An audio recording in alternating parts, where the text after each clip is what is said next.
Can you hear me Yes, though? yes, Yeah, I can everything's hear good. both of you. Okay, we can all hear each other, and Okay. I'm live. Are Oh, you guys live? I'm gonna click live right now. I'm Perfect. gonna click live right now as well. Um, although things are prone to go wrong, but You know what? We're gonna roll with it. All right, guys. We apologize for being this late. We had some technical difficulties come up, but we're finally live. So I'm here with both Block Content, aka Alum, and the one and only PapaGenos. This is super exciting. For those of you guys who don't know what I am LaxChris, and I'm super happy to be here with you guys today on this holy day. Absolutely. Because we have a Nintendo Direct in just a couple of hours. oh, that is super exciting. What's up, everybody? So, I'm very happy to be joined by these two beautiful gentlemen. It's been crazy talking to you guys the past couple of hours, setting this thing up, but it's really happening right now. We are in a stream together, the three of us. So, everybody, let me know in the comments if all the audio stuff is good, if you guys can hear PapaGenos and LaxChris. And just thanks for having me, I suppose. Like, we're all streaming on our separate channels. So, if you guys are real Absolutely. fans of us, just put on three windows of all our three streams at the same time. That'll probably be great. Yep, I got 100 in mind. PapaGenos, I'm checking his, but like we got a lot of people here today, so obviously people are ready for this to happen. So PapaGenos, we haven't heard anything from you yet, my friend. Yeah, I'm just making sure my audio is okay here because we were having some audio problems. So if people in the comments want to tell me if the audio is on or not, they're saying audio is messed up. Unfortunately, okay. They're saying it's really low. Let me see if I can mess with Okay, it. so in general, I can probably lift my audio up a little bit. So let me know in the comments if my audio is good. Oh, it's a bit robotic, is what they're saying. That's just the live stream. So just Yeah. refresh and everything will be okay. Okay, they're saying my audio is good. Yeah, the audio's fine. Everybody's saying. So Sounds I good. think Yeah, All sounds right. perfect. Sounds good. Okay, I think I fixed it. All right, cool. It's good enough. We're here. We're really doing this, boys. Wow, this is amazing. So, where do we even start, guys? I mean, we have a Nintendo Direct today. To me, it was actually a little bit hard to sleep last night. I'm not gonna lie. So this feels like Christmas Eve to me for sure. crazy, right? Yeah, I mean, whenever there's a Nintendo Direct announcement, it always just feels like, surprise, we're gonna get a bunch of stuff. Like you said, it's like Christmas Eve. So I Oh, guess what will the presents be, right? I yeah. wonder. So I guess the first thing I want to talk about, just because I have been dying to talk about this, is Pokemon Sword and Shield, man. I know a lot of people want us to start with Smash, but I know that Callum is a huge fan of Pokemon, as well as PapaGenos. So, like, what are we getting in terms of Pokemon today? Because I'm personally hoping we finally get starter evolutions, because, I mean, we've known about Scorbunny, Grookey, and Sobble for so long now, and I feel like it's just absolutely crazy that we're about 2 months away and we have no idea what these starter evolutions are going to look like. Hi, you want to take this one, Gino? Yeah, sure. So we got, a bunch of Pokemon info since Pokemon Sword and Shield has been announced, and surprisingly, we have not gotten the evolutions of the starter Pokemon yet, which is just crazy to me. It feels like we should have at least seen the second evolutions by now. So I really think in tomorrow's Direct, since they did say it would have Sword and Shield info and Luigi's Mansion 3 info, I do think since it said Sword and Shield info, we will probably be seeing at least the second evolutions of the starter Pokemon. Absolutely. And another thing I think is weird is just having the Pokemon Sword and Shield like stuff in this direct, because what we've seen with Pokemon is they kind of like to do their own thing. Like we got something in February after the Nintendo Direct back then. We got something in June that was all Pokemon, and so seeing this like Pokemon Sword and Shield is in this direct, I mean, something big has to be coming, and I think that the starter evolutions are definitely something that people are just looking forward to, like biting at the bits for, because I can't choose a starter without knowing what they're gonna evolve into. It's the big catch, right? Knowing like what creature Mm-hmm. you're going to be with for the entire ride. So Mm-hmm. to me, it's a little bit of that. It's a little bit of the idea of what Pokemon are we going to get? So because it's a whole new region, and as we know, there's no national deck. So the creatures that we are going to get are going to be the main selling point of the game. I feel like aside Mm-hmm. from the UK inspired new region, which looks incredible, and I really want to explore that thing. But yeah, that hits the point of the national decks. I don't know if you guys want to touch that at all, but to me, it's been a whirlwind, man. I really don't know how to feel either way, because that whole national decks thing could lean towards, it being very healthy for the franchise in Right. terms of being able to reinvent itself, but it could also lean towards, oh man, now they're basically screwing something up that they were pretty much, the pioneers of. And now going forward, I can't play as my, Pokemon that I had in Pokemon Red or, Right. Silver or something like that. That's just gone now. So I really wanted to know your thoughts on it. Like, what way do you lean, like PapaGenos, for example? So I have such mixed feelings about this, like, Dexit, if people are calling it. Agreed. Yeah. Which fits the UK theme there. But yeah, I have mixed feelings because I I love the Pokemon franchise and everything like that. I've wanted them to make that, like, big leap, and I was hoping that the Hmm. Switch game would be that big leap. And to have something that we've had, forever now, getting all the Pokemon from the last games be cut is like, oh, it's tough. But I really am excited for, like, there's a bit of an open world element here. I do like the new Pokemon designs. Hmm. So I'm really torn about Sword and Shield. I was hoping maybe they'd do something like, they'll bring back the National Dex as, like, DLC later down the line or something like that. But it sounds like that's not what's going to happen. I could see from a tournament perspective, metagame perspective, that they want to have a bit more control of that. Though I've always found Game Freaks to be kind of hands off with that sort of thing. It feels like the Hmm. community kind of takes that over. So I don't Yeah. know if so I don't know if that's really what's going on here. So yeah, I have a bit mixed feelings. I kind of wish Game Freaks would maybe outsource a little bit, like, give some of the tasks, some of the maybe programming to, like, a smaller company, and then they can work on, like, the designs and stuff like that. I feel like Game Freaks has for a long time had total control over Pokemon, which is a good thing, just in some respects. Like, it kind of reminds me of, like an indie movie versus a big budget movie. It's like an indie movie, you have more control over making that. You can make your vision and stuff like that. But at a certain time, like, if you're trying to make something really ambitious, you might have to go with the bigger studio. Hmm. So I feel like Game Freaks has for a long time had control of Pokemon, total control of Pokemon, and that's great for getting their vision out there. But it's kind of like, if I had, let's say I had, like, Star Wars or Lord of the Rings or something like that, Hmm. and I wanted to make a movie of it. If it was my own independent movie, yes, I would have total control over it. But it's such a big thing. At some point, I have to kind of, ask more people to help me create this. I feel like Game Freaks maybe has to do that at this point. I think Pokemon's maybe gotten too big for them to have total control. But I understand they don't want, like, too many cooks spoiling the pot or whatever that saying is. Absolutely. They might want that Absolutely. that control. Yeah, That's my thoughts on it. no, I understand. I guess my main thing with it is that I this is kind of something that I've always been expecting but also fearing. Because I mean, at this point we have over 800 Pokemon. Now, with 800 Pokemon, I understand that gives, you need more time for development and everything else like that. And as of right now, what do we have coming out in the fall? We have Luigi's Mansion 3, and I don't even remember what the other big blockbuster titles are, but, like, Pokemon is going to be this year's holiday selling title. In 2017, we had Super Mario Odyssey. In 2018, we obviously had Smash Ultimate. And now in 2019, Pokemon is going to be their big seller alongside the Switch Lite.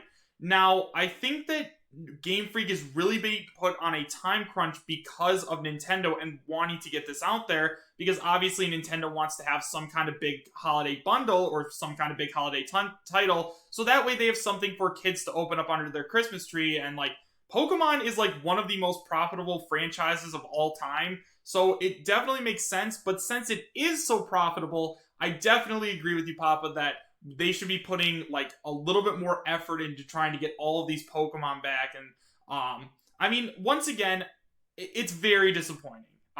Because I'm sure that there's going to be some Pokemon that I have in my old games that I want to transfer over, and I'm not going to be able to do that anymore.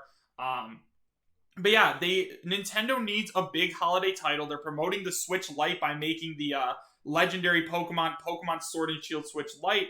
So I just feel like although us hardcore fans, which I assume all three of us are, would really prefer just a delay so that way they can make it the best it would be. I mean, I can kind of see where Game Freak is coming from in this instance. It's strange to me that people are, giving them a pass in a lot of aspects too. So I kind of agree with what Papagenos and you are saying, Mm-hmm. because in some respects it is really going backwards. I feel like the franchise in a lot of different people's hands would have evolved a lot quicker, a lot bigger, and a lot Mm-hmm. faster. Mm-hmm. And right now we're basically stuck with the mindset of the Game Boy games essentially. And now, of course, they are 3D and they have some open world elements in the new game.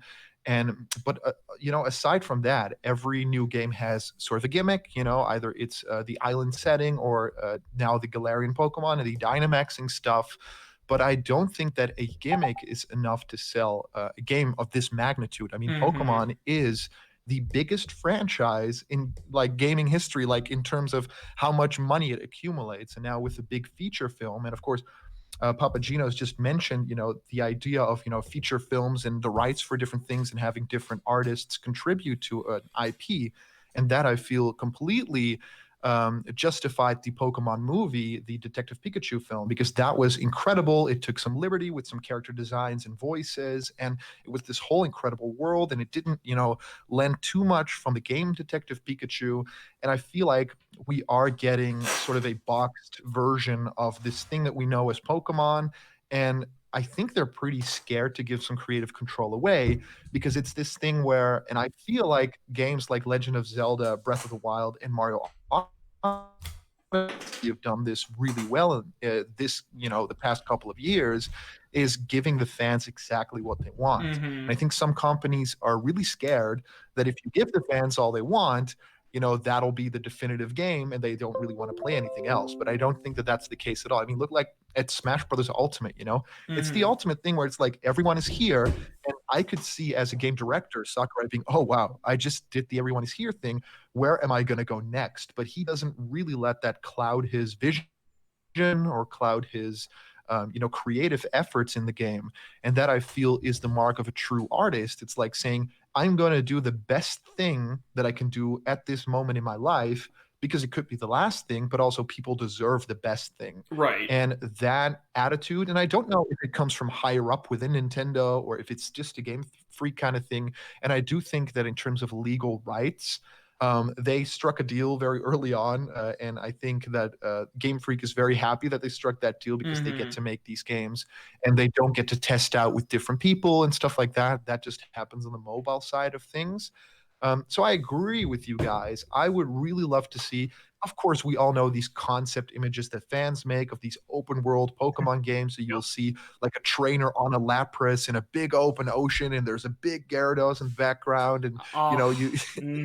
it's incredible to think about the transformation of Pokemon in terms of Breath of the Wild or Mario Odyssey, where they're just saying the conventions of Pokemon, we're going to change it. We're going to do away with the grid based stuff. We're going to do away maybe even with turn based battles and stuff like that. Just things that would make people talk about this thing, because I know that the information that we're going to get in this direct is just going to be, here's flashy video of Yep. 2 minutes, and here's three new Mm-hmm. Pokemon, and here's two new evolutions. Here's some customization options for the trainer, and here's like one legendary cutscene doing a beam, towards the screen, and that's basically it. Right. Aside, of course, that the entire game has basically been leaked in terms of story, but that's not something that they can do forever. And I think we're seeing hints of stuff. I don't know if you guys have seen Arlo's video on Mm-hmm. Pokemon Sword and Hmm. Shield, but I would suggest everybody listening right now to go check that out soon, because that hit on a couple of points that I didn't even know about in terms of Game Freak as a company, and even looking at the animations in the trailers and stuff like that, and seeing that literally they are copy pasted. Right. Like they Yeah. publicly said these things are remade and we need some time for this. And the only thing that happened was the upscaling of different textures. But even NPC, like human characters talking, those animations are even copy pasted. So that is, calling people on their stuff even though they are these game developers that are basically doing good, right? They're making content for Mhm. us, and we should be very grateful. I do think that it's a good thing that fans push developers when they're, not at their A game. And I think that they're not even at their C minus game right now. I think that Game Freak could kind of step it up in terms of the quality, right? Yeah. Yeah, no, I totally agree with all of that. I think especially on that like the animations and stuff and how they said I think they said when X and Y came out that they like future tested, all the stuff so they made the renders like more than the 3DS could handle, and that was so that future games would have those Pokemon and those renders they could just easily import them over. And now Hmm. to say, well, we have to remake all the Pokemon for Switch, so we can't add them all is it's such a letdown. In terms of adding new Pokemon, I kind of wish they had maybe just like they could go with. I love the forms and I loved Mega Evolutions, and I Hmm. wish maybe they had just taken old Pokemon and done more forms of old Pokemon, more Mega Evolutions of old Pokemon. Not to be too much of like a Gen Oneer here, but like just doing that doesn't beef up the decks so much. So you could like kind of do that and not have 800 plus Pokemon. I feel like maybe they should have thought of that a little earlier on, so that they didn't get to the point where maybe they have too many Pokemon to add. But and then your point about Detective Pikachu, the Detective Pikachu movie, and kind of handing out the IP a little bit. Yeah, I totally agree. I think Pokemon needs to hand out the Pokemon franchise a bit more. I think it's like you said, the biggest grossing media franchise in the world. It makes so much money. Yeah. At a certain point when something gets that huge, the creators kind of have to give that away, give that out to the public. It becomes sort of just part of our culture, and other people have to be able to contribute to that. And I feel like It Game Freak, probably has to do also with, I think, the budget that they get, right? I think that the gaming part of the Pokemon franchise gets less budget than, of course, the movie. That is like mega gigantic. yeah, That's like 17 video games. So that too, right? yeah, I feel like they need to probably put more money into the games, as the games are the core of Pokemon.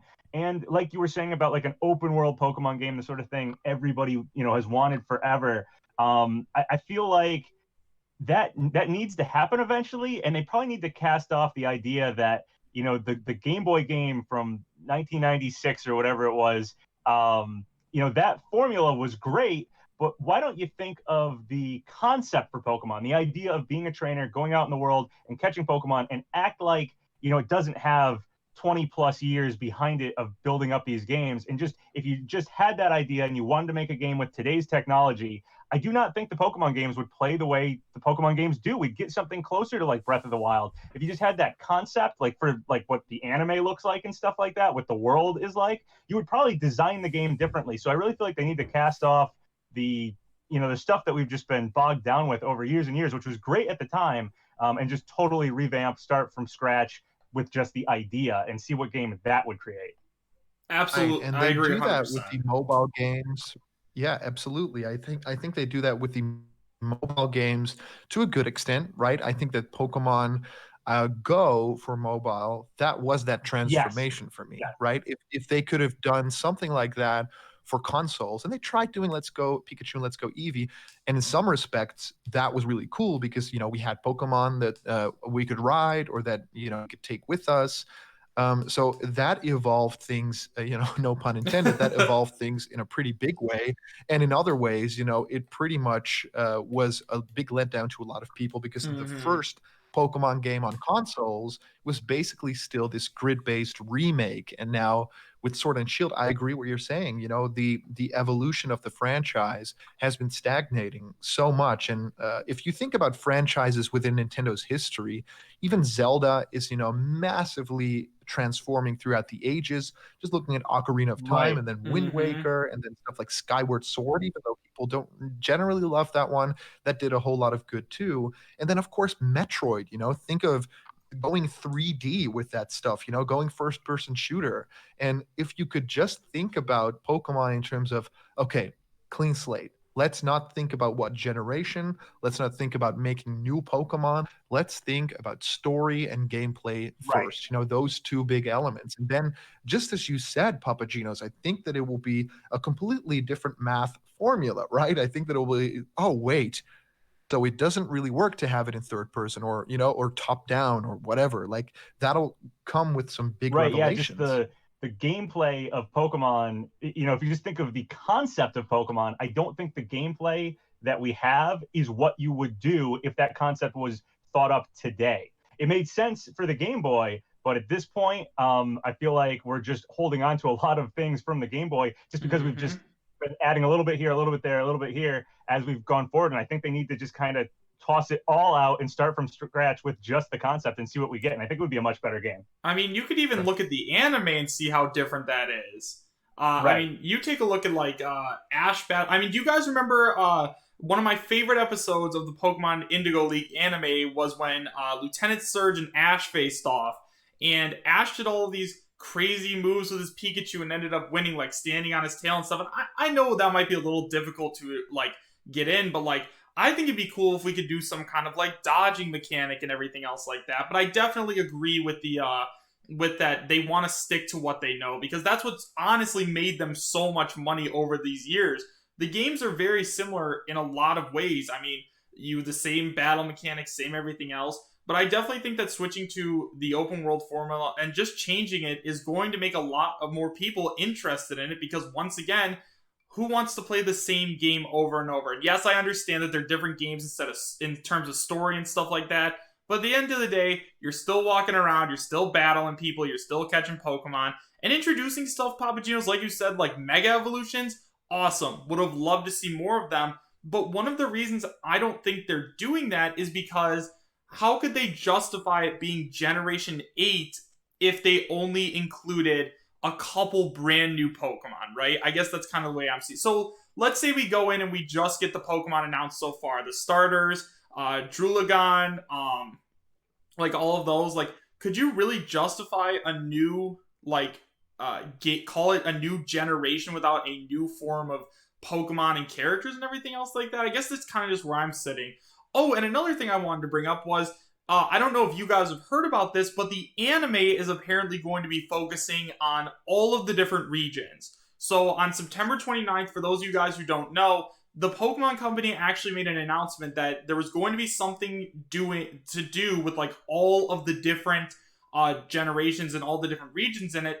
So I don't know. I just those are my thoughts on it. Honestly, I know it might sound a little weird. I hadn't heard that anime thing. That's pretty cool, though, if they are going to go back to like either other regions or just have characters from all the regions come together. Mm-hmm.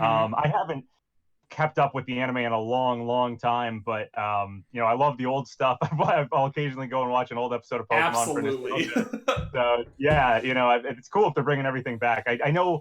I think they had like some episodes where like Brock comes back or Misty comes back. Like they have stuff like that happen every once in a while. So yeah, it'd be really cool if they somehow kind of solidified all the generations together into one for the anime. That'd be cool. Yeah, for me, it's this thing where it's got such a rich history, but it also reinvents itself in terms of, oh yeah, new year, new region, Mm-hmm. new Pokemon.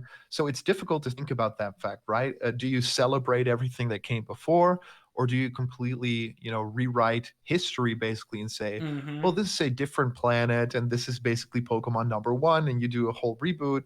That'll probably never happen. But to me, what could be interesting is to think about a reboot in a sense of, yeah, maybe there is this different world out there in outer space where people don't know any of the Pokemon in that world, but there's like new stuff that we don't know. And that goes into like alternate universe or planets Mm-hmm. and that kind of stuff. But that could justify not bringing back all Pokemon and everything having a different mechanic. Maybe you don't have 4 moves per Pokemon. Maybe that gets changed up. Maybe it's not turn based. Maybe it's more action driven. Kind of still turn based in some aspects, like a Final Fantasy 15 or a Kingdom Hearts. I really think that if they just let go of the formulaic stuff that we really, really don't really want anymore, right? I Mm-hmm. mean, how many times are you going to get those gym badges and, going to meet your rival and get the Pokemon from the professor? I mean, if you look at other games and other franchises, they do away with that pretty quickly. And Mm-hmm. yeah, if you look at Mario, of course, Peach gets kidnapped, right? But they did something really interesting in Mario Odyssey. And I think in terms of story, that changed stuff up significantly, right? that opened up the world a little bit more. And even at the ending of that game, it pretty much changed the status quo of the damsel in distress too. So Yep. where the franchise is going to go, that's interesting to me. And I feel like Pokemon might need a little bit out of the books of Breath of the Wild and Mario in terms of reinvention. So to have an idea where it's all of these generations being brought together, that's cool because I could definitely see, oh, these is these are the world championships, and basically you got to get one gym badge from every region. Oh, that'd be You got to sweet. travel to every region to one specific gym. The grass gym from this one, and the rock gym from this one, and then it'll come together in like some platform above the earth or something. I don't know why I'm going galactic with this stuff the whole time, but I just think we need Pokemon in space. Right. But yeah, that idea could be really cool. So it'd be like a globe-trotting adventure. One moment you'd be in Pallet Town, and one moment you'd be in Johto, because that specific one gym that you need to revisit, and there's a different guy there now, and he has different Pokemon, whatever. So yeah, I agree with you guys' ideas that they need to bring a lot of that love from the anime. I could just see that episode where Ash is fighting Brock, and I believe Pikachu hits the sprinkler system or Yeah, and something. it beats Onyx. And he Awesome episode. Iconic. he right. He beats Onyx because Pikachu hits the sprinkler system and Onyx get doused in water. And then, of course, the electric attack pretty much finishes him. And now, if you do an electric attack on a rock type in a video game, that's a lot different. So, switching things up, Breath of the Wild does that very well, where it's like, oh yeah, but you can, make wind with fire, and then you can use this, and you can float up the draft, and then you can hit the arrow, and you can use the physics to do this. So if they have some sort of creative new element to things instead of just this attack does this much HP, Right. and this attack does yeah, right. So I think that will drastically change it, but I do not think that they are ready for that at all. And I think the games sell pretty well, right? Yeah, I think that's almost one of the issues, is that the game sells so well that the Game Freaks doesn't want to change anything. But now we're hearing the fan base actually say like it's getting stale. That's definitely what people are saying. We have, they do side games and stuff. Like we have Pokken came out, and that was, totally different. You get to play as the Pokemon and fight. But it's almost like, should we bring that concept to the mainline games, or make a totally new game with, like I said, just if you had the concept in mind, what would you make the game like? And it might not be a turn-based RPG anymore, and that might be able to mimic, like you said, from the anime, like where the sprinklers go off and stuff like that. If it was when you go into combat, it's like you're playing like a fighting game, like that might be something like that. So I really do feel like they need to go back to square one. I think they've been doing great for a long time. I think it was the right idea to kind of keep the same concept for so long. But now I feel like the fans do feel it's getting a little stale. And there's some things too that are like from just the build up here that have no place in Pokemon. Like the idea of like breeding out a new Pokemon where I have to like ride my bike back and forth a million times to hatch the egg to get the right IVs. It's like that goes against the idea of like, you have your friendship with the Pokemon, and it's the one that you stuck by that's the one that you should use. Like, that is such a concept of Pokemon. They need to be able to mimic that in the games, and they totally could now with, right gameplay, but they have this archaic gameplay from the Game Boy games that they're just holding on to that don't mimic that whatsoever. So yeah, I just feel like, and there's some other things too, like you mentioned Mario Odyssey keeping like the damsel in distress thing, but changing a lot of other stuff. So Pokemon kind of needs to, I think, figure out what they want to keep and what should probably be played around with. Like, for instance, we have a fire, grass, and water starter in every single game. That's something you don't have to do. Like, that's not something I think the fans would be devastated over if you did a different trio, something like that. There's certain things in Pokemon that can definitely change, and other things that are things that the fans, like and want to hold on to. So I feel like Game Freaks needs to really think about what to keep, what to get rid of, and move forward if they want the fan base to be pleased with whatever the next game is. Yeah, absolutely. So, and in terms of reinvention, I also think that it might be an idea to incorporate Labo VR to Pokemon, right? To live in the world of Pokemon, to have your Pokeballs at the ready, and just to walk through that world first person. And then, of course, basically engross yourself in this entire beautiful world. Well, Sword and Shield graphically doesn't look all that beautiful, if I'm being honest. But But I mean, like the idea of a VR Pokemon experience, that could not be overlooked as well, because I think that's really what they want to have you feel like, right? Mm-hmm. You customize your character, you have your own little group of Pokemon with you, and how Mm-hmm. cool would it be to like literally live in that world, open up your backpack and basically just have it in front of you and choose, your different potions and then use them on your Pokemon in battle. I mean, that'd be really incredible, especially if it's online and, I Yes. would be fighting against one of you guys and we could both be wearing these weird headsets and just live in the world of Pokemon. I think that that would be a really fun like spin-off or next step for the franchise. So I really want to pitch in that idea of like VR Pokemon. We need it now. I actually think that's a really good idea because not only would that promote the Pokemon games, but it would also really promote Labo, so it would really make it a double win for Nintendo. I mean, personally, I don't have Labo. It's just never really interested me. Yeah, see, like Callum, do you have Labo? I have played around with it a lot. Nintendo invited me to a press event where I got to like fold a few things Mm-hmm. but it never got my interest in that event where I was like, well, now I need to spend hours of my life in my living room making these cardboard things. But now that I see all the VR stuff, especially it coming to pretty much every game, it's like, oh, Breath of the Wild VR, Odyssey VR, now there's Smash Ultimate VR. But I don't want to invest in that just yet because I think they're going to spin it around. I think they're going to come out with a real VR option and real, in quotes. I think they're going to do either a new console based on the VR experience or they're going to just repackage Labo because I think that people think of Labo now as the cardboard thing. And I think they want to go big with VR because they're attaching it to every one of their biggest franchises. Mhm. So, in every single game, let's be honest, we can see VR. I mean, Luigi's Mansion, Ghosts in VR. Come on. Yeah, that would be really cool. I played around with Labo a little bit at the Nintendo store in New York City, but I don't own Labo myself. But I do agree. I think VR would be a great step to take the Pokemon franchise. I think maybe part of the problem here with this backlash that people have with Sword and Shield is that they thought Pokemon moving from a handheld console to Nintendo's main console, the Switch, Right. which is also a handheld console, they assumed it was going to be a big jump, and it wasn't. So maybe something like VR or online, like MMORPG style Pokemon or something like that, would be that concept that allows Game Freaks to go, okay, this is different enough. We don't need to, do what we always do with these games. We don't have to kind of, give that Gen 9, Gen 10, whatever Mm-hmm. sequel treatment to this because it's so different. We can kind of reinvent it and change things up. So maybe they just need that jump. I think people are mostly just upset because they thought that jump would be coming to the Switch, and it turns out it's not.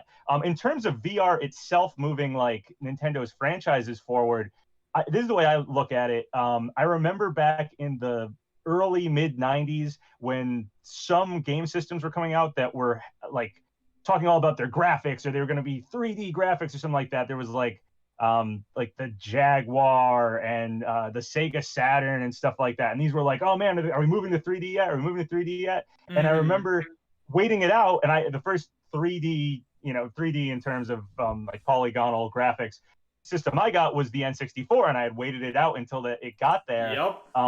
And so many people kind of got burned on those early systems. They were really expensive, and they didn't, they just didn't have the games. It wasn't really there yet. And I felt that way ever since I saw like Oculus Rift and just like the VR coming out. I felt like this is really cool and this might be where we're headed, but I don't think we're there yet. So I feel the same way with Labo VR. I feel like we're not there yet, but maybe Nintendo's next console will be VR. Maybe the next VR thing will be, the N64 or the PlayStation of moving to VR. So hopefully something like that happens soon, but I don't want to be the guinea pig for the early adoption of that system yet. So I'm waiting it out. Right. I think there's a lot of cool things they could do with VR too. I mean, look at games like Mario Kart. I mean, you could get you if you put on a VR headset, you could have kind of a first person thing while you're driving around. And again, you couldn't do that with Labo, obviously, but it'd be super cool to do something like that. I'd absolutely love to see it. And then maybe we could get the perspective of like of the Pokemon trainer or something else like that, like Callum said.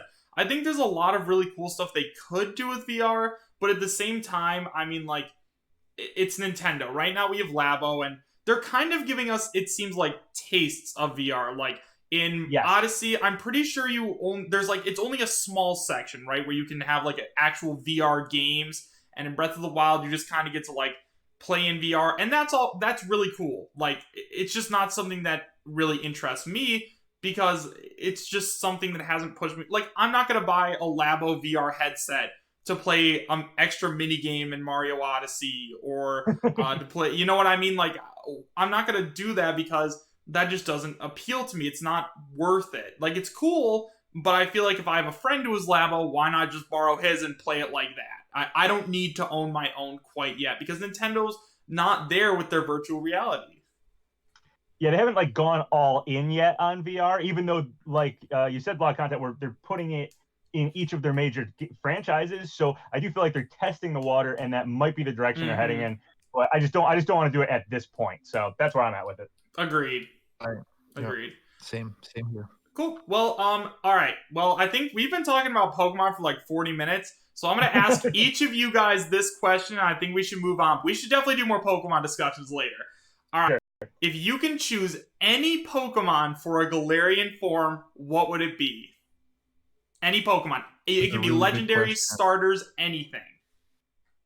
I'll throw out there. I mean, I don't know how much people are following leaks and stuff, but I did hear Farfetch'd might either get, I don't know if it's a Galarian form or a Dynamax, but Farfetch'd needs some love, man. Farfetch'd has been around for a long time, totally overlooked, and I always thought he was a cool concept for Pokemon. So yeah, I'd say Farfetch'd, even though I'm pretty sure that probably is going to happen. Yeah, dude, Surfetch. That's going to be a super cool Pokemon. I'm really looking forward to it, because Farfetch, you're right, highly underrated.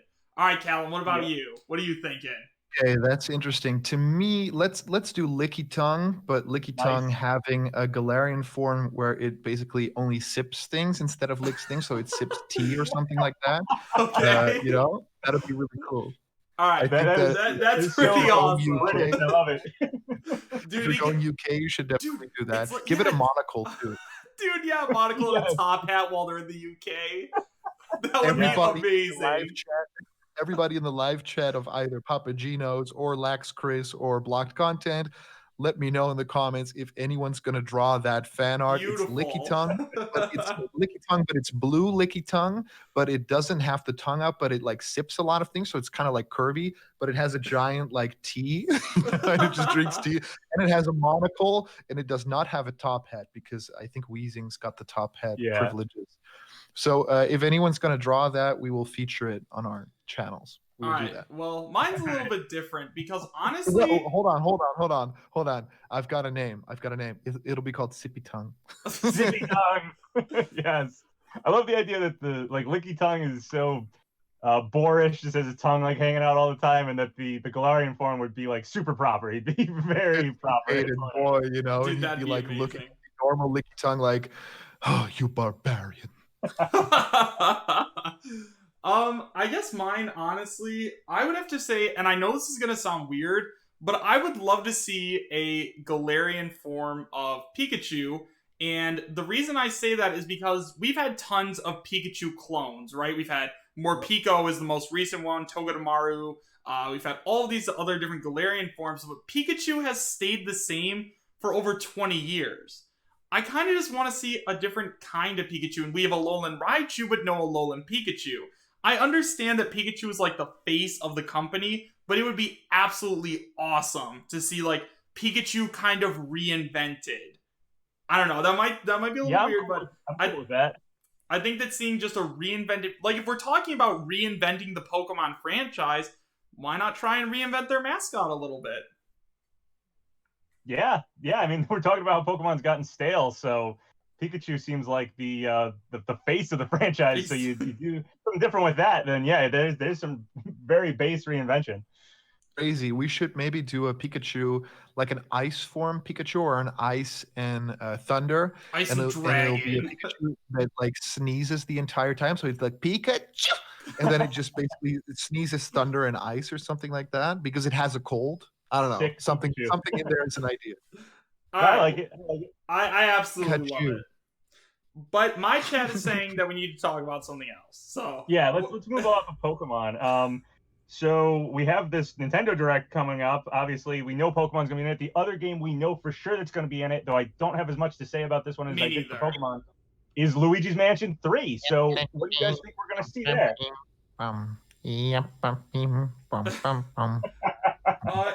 Luigi's Mansion for me, I don't. Okay, so I feel like most of the game we've already seen in trailers and stuff, and there isn't a whole lot that like I'm super looking forward to. Honestly, the thing I'm looking forward to most in Luigi's Mansion 3 is the multiplayer aspect. I mean, Yes, because I love that on like the DS one, actually, the 3DS one. I know, dude, it was so underrated, right? Yes, very underrated. A friend of mine yeah. got that game. She's like a big Luigi's Mansion fan. Got that game, and we like just I forget why we were like, yeah, let's try out the multiplayer thing. It wasn't gonna be that good, and then we ended up playing it for like 4 hours. Like it was great. So Dude, like yeah, the story looks cool, Guigi looks cool, but like, oh my gosh, dude, like I really, really want to have some cool kind of online or like multiplayer game that we could play online. Like, how cool would it be? Like, I stream, so like playing with my viewers, Luigi's Mansion, some kind of fun games would be awesome. I'd absolutely love to see that because I feel like Definitely. Luigi's Mansion is also starting to evolve. Like with the new Poltergust and everything else like that, like we had the original Luigi's Mansion, Dark Moon was very different from it, and now we have Luigi's Mansion 3, and I feel like it's going to be very different as well. So like I want to see a cool online mode where you can play with your friends and everything else like that. I don't know, man. Like honestly, that's the thing I'm most excited for about Luigi's Mansion 3 is just that multiplayer aspect. Yeah, no, I agree. Like I said, I love that on the 3DS one. Definitely underrated. If there's something I want to see from Luigi's Mansion 3, I like the hotel concept. I like everything they're going with so far. So, but for me, it's kind of just more gameplay is kind of what I want to see. But the one thing I can think of specifically that would be really cool to see would be Waluigi, because Waluigi never in like, I mean, I don't know if the Luigi Mansion games are mainline Mario games, but Waluigi is always just like in the sports games and the spin-offs and the parties, right. Yeah, right. So I would love to see Waluigi. I mean, if this is a Luigi-focused game, maybe this is finally the chance to bring Waluigi into a more mainstream Mario game. And after the fan outcry for Waluigi in Smash, I'm hopeful maybe Nintendo has taken note that fans do like Waluigi and they'll put him in more stuff. Dude, make him the player 2 for the multiplayer.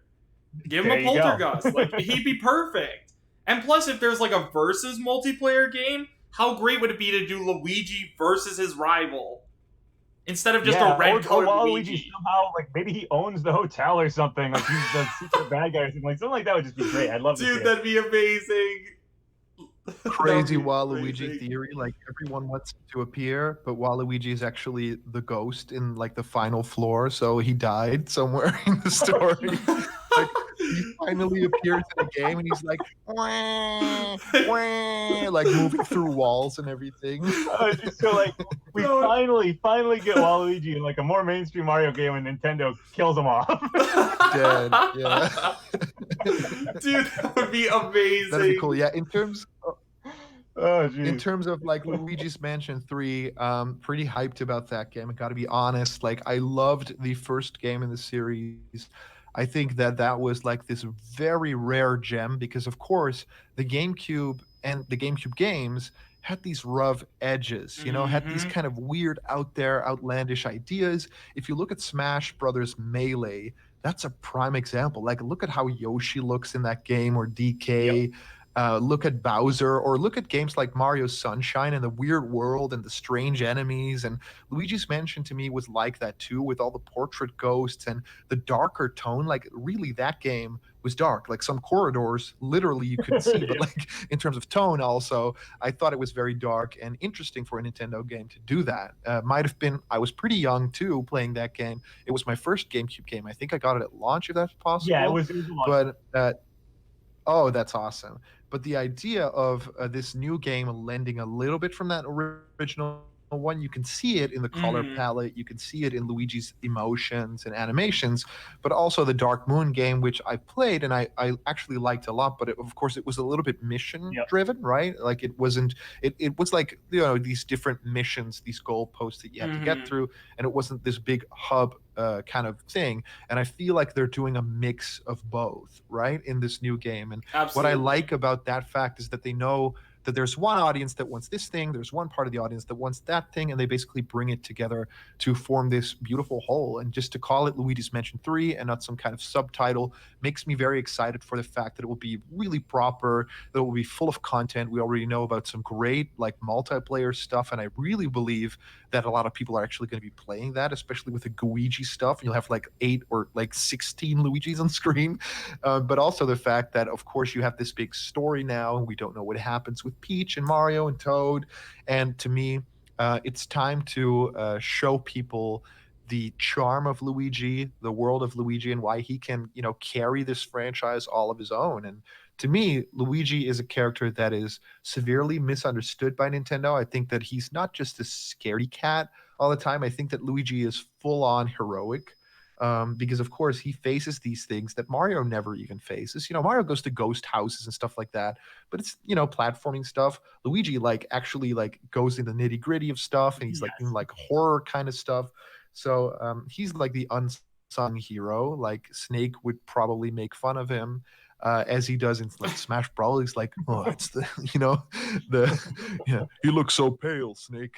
It's from living in his brother's shadow for too long. But yeah, I feel like it's time for Luigi to come back into the limelight. And with Luigi's Mansion 3, gotta be honest, looks great, good graphics, and a lot of fun. All those floors, that movie set floor, Yes. to me, that's like prime Nintendo. That's like, let's throw some weird GameCube era type ideas around, and let's just have fun with this, and let's not make it formulaic. And to me, that's when Nintendo's at its best. Yeah, I know, I totally agree. We were just talking about how the Pokemon franchise is stale, and I have to say Luigi's Mansion is the exact opposite. It's about as fresh and unique of a Mario title as you can get. So I'm excited about that as well. Agreed 100%. Okay, speaking of Mario games, guys, I know this is a little off topic, and we can come back to Luigi's Mansion 3 if you guys want, but let's talk about the picture. Let's talk about the picture. Let's talk about the tweet that Nintendo sent out talking about the Summer Odyssey and hoped it was full of sunshine. Because I know, we gotta put on our conspiracy theory hats here, guys. But what are the chances of Super Mario Sunshine 2? Because Super Mario Sunshine is one of my favorite games of all time. And I gotta know. What do you guys think? Genos, I think you got to take this one because I need to collect my thoughts about this watermelon stuff. Sure. All right. So interesting thing about Mario Sunshine before that tweet happened, just with me personally, was that my brother had never played Mario Sunshine. He was younger when I got it. He watched me play it, but he had never played it himself. So a week before that tweet happened, he played Mario Sunshine for the first time himself, beat the whole thing, 100% of it, got all the blue coins, every shine and stuff like that. And I basically watched him do most of it. So it was very much so on my mind. And then boom, Nintendo tweeted that, and I was like, whoa, okay. And we had all that, we had Delfino Island on the map for Mario Odyssey. It really felt like that was going to be a kingdom or a DLC kingdom. And I'm wondering if something similar to what happened with what they said happened with Breath of the Wild is happening with Mario Odyssey. So with Breath of the Wild, they said that when they were going to make the DLC, they had so many ideas, they decided to just make Breath of the Wild 2 instead. And I'm wondering if they were originally planning to just do Delfino Island as some sort of Mario Odyssey DLC, and have now decided, you know what, let's just make a second game. Now, whether or not that is a second Mario Odyssey or a second Mario Sunshine, I do not know. But I am happy with either. So we will see what they do. Well, PapaGenos, see, another thing, they actually did. That's the same thing that happened with Mario Galaxy. The reason we got a second one was because they just had too many ideas to put into the original one, so they ended up just moving it to a second game. Mario Odyssey is 100% a game that needs a sequel. I mean, personally, guys, I'm not a huge fan of 2D Mario anymore. Super Mario Maker, awesome. I love that game because everybody can create everything, but I didn't pick up New Super Mario Bros. U Deluxe because I've done it before. It has some new stuff, it's just kind of boring, plain old 2D Mario. While as 3D Mario, every game is different. Mario Sunshine, we had Flood. Mario, in the Mario Galaxy games, we had the Luma that helped us spin. In Mario Odyssey, we have Cappy. Each of these games are always so innovative, and Mario Odyssey was super successful too. Like this game, like it's a Mario game. Of course it's going to be successful, but it's a 3D Mario game that was really successful, and I think that that's something that Nintendo noticed. So hopefully they'll go ahead and pull the trigger and make Mario Odyssey 2 cuz like oh man, that would be absolutely amazing. Could Yeah. this be the Nintendo Direct where that game gets announced? You guys think? Might be one of the greatest Nintendo Directs of all time if it does.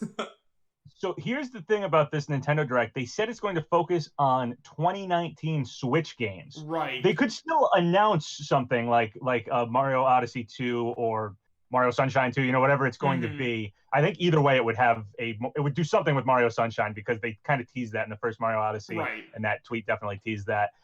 So whatever they do, I do think it'll do that.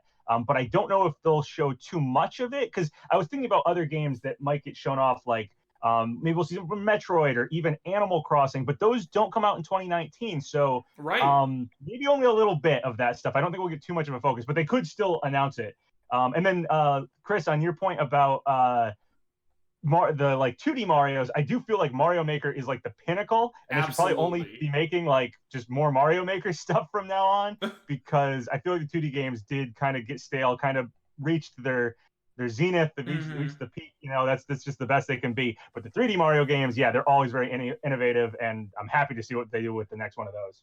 See, if we do end up getting like the announcement of Mario Odyssey 2, I feel like it's going to be at the end of the Direct, similar to what happened with Breath of the Wild. Because if you remember with Breath of the Wild 2, it just came out of nowhere. We got the Banjo-Kazooie reveal trailer, and everyone's like, oh my gosh, Banjo-Kazooie and Smash. Like, how could this Direct get any better?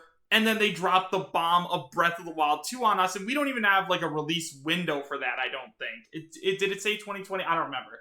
But like, I don't think so. I don't think we have a release date. Exactly. So maybe they'll do the same thing with Mario Odyssey 2, where just at the end they have, they show off the Smash character, and then it's like, this is coming, but you're not getting a ton of information about it. Because, yes, you're right. I totally forgot about that. It's supposed to show off 2019 Switch games, but that doesn't mean that at the end they can't drop a huge bomb, which we know that Nintendo is famous for. Yeah, I agree. I think they could definitely announce it. I don't know if they go very in-depth with it, but the first announcement usually doesn't go in-depth anyway. So, yeah, Smash reveal, then Mario Odyssey announcement would be very similar to E3's Banjo reveal, and then Breath of the Wild 2, which was a 1-2 punch. So if they do that again, geez, Nintendo, you guys are doing good. You got me. Yeah, I think that Mario Odyssey would be that property where it's like, that's pure gold. If they're gonna do a sequel, it's gonna be great either way. If you think about the fact that it could be a sequel or a new game, it could be like Sunshine inspired, as they kind of hinted at. Yeah. That'd be cool too. But if it would just be Mario Odyssey 2, and of course they did Galaxy 2, so they could definitely do that. Like they've done it before. I got to be honest, Super Mario Odyssey, I think, is like my favorite game of all time at this moment. I'm sure you're not alone in that opinion either. It's really, really good. Yeah, that game is like so incredibly charming, detailed, and full of love. And I think that you can play it basically forever. Those worlds are just expansive and fun and creative, and you can like with unique master characters. It in a really fun way. Right, exactly. So in terms of having more of that game, I feel like that is something that everyone would kind of subscribe to. But also the idea of having a reinvention of that, right? What if the new game doesn't have Cappy? What if the new game has some sort of new mechanic? Or what if we do have Cappy, but we have a new playable character aside from Mario 2? And what if we even have new kingdoms, or kingdoms that we didn't fully explore in the full game, like the Cloud Kingdom, the Ruined Kingdom? Yes, I mean, there's so much. Oh my gosh, the Ruined Kingdom would be awesome.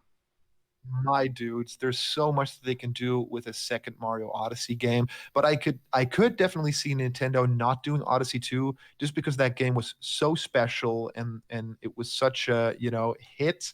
And Nintendo really wants to keep that Mario franchise as the most beautiful, inventive thing. So they'll do something new. But also, they've removed certain things in terms of Delfino Plaza in Mario Odyssey. If you look at the world map, I think it's the in-game model of the world map that is on the Odyssey. It actually has like the textures on it for like different bumps and grooves of the places, all the different places. and there is a Delfino Plaza on there, but it's Hmm. textured with water. So it's still bumped out, like outward, but it's textured with water. So they modeled it, but then when they probably cut Delfino Plaza, they changed the texture to water so people wouldn't notice. But now, of course, people have like data mined that stuff and found it. So how crazy is it that that was pretty obviously, because it's like in the early trailers as well, there's like this big red background with all these kingdoms, and you can clearly see Delfino Plaza there. So the idea here is, what would they do? Would it be basically Odyssey plus Sunshine kind of sequel? Would it just be tropical stuff like Sunshine? Or would it be DLC, which I don't think will happen at all? I think that that's Yeah. a thing Yeah, it's that probably outside. We're it's coming up on past 2 time for years of that DLC, game right? at this point. Yeah. Yeah, that's not going to happen. Or is it going to be a reinvention? Or is it just going to be Odyssey 2 and one of the kingdoms is the Sunshine Kingdom, with a couple of stuff from the Sunshine game, the Pina Park level and Gelato Oh, Beach, that kind of stuff. I don't know, but Callum, it oh is my one of the more interesting gosh. things, right? You get me So so it excited. feels weird to announce it right now. And I think PapaGenos, I think in one of your videos you mention it, and correct me if I'm wrong, but it would feel weird for a Sunshine type game to be announced at the end of summer when everybody's going back Hmm. to school and the sun's not out I anymore. don't think I said that, but I So to agree. But I me, agree with it. I I don't don't know who know. you heard it from, but I agree with that sentiment. I do think if we're doing some sort of sequel here to potentially Mario Sunshine and Odyssey, be really cool gameplay wise if it was like you could use Cappy or you could use Flood and you got to like change back and forth between them for different levels or different things. Like that would be a neat way to kind of fuse those two games if that's what they're going. Absolutely. And then another thing I wanted Yeah, to talk. with Mario Odyssey, it's a template, man. It's just a template. Yeah, I mean the gameplay for that, like I have a friend who dabbles in like speed running it, and it's just it's so neat to watch. Like there's just Hmm. so much you can do with the gameplay in Odyssey. So same with So same with there's Sunshine people too. So to see both those styles of controlling Mario fused into one game would be so cool. there's people in the comments that are basically saying, Xanju here is saying, excuse me, it will be summer in the southern Oh, hemisphere. true. So yeah, that is correct. So really, summer doesn't really mean like, oh, it's past time. I guess so. Yeah, I guess you're right. So in other words, we could totally be getting sunshine. True that. And I mean, if Yeah. you look at the world map, Delfino is in the southern hemisphere of Mario as Southern well. hemisphere. Yeah. So good point.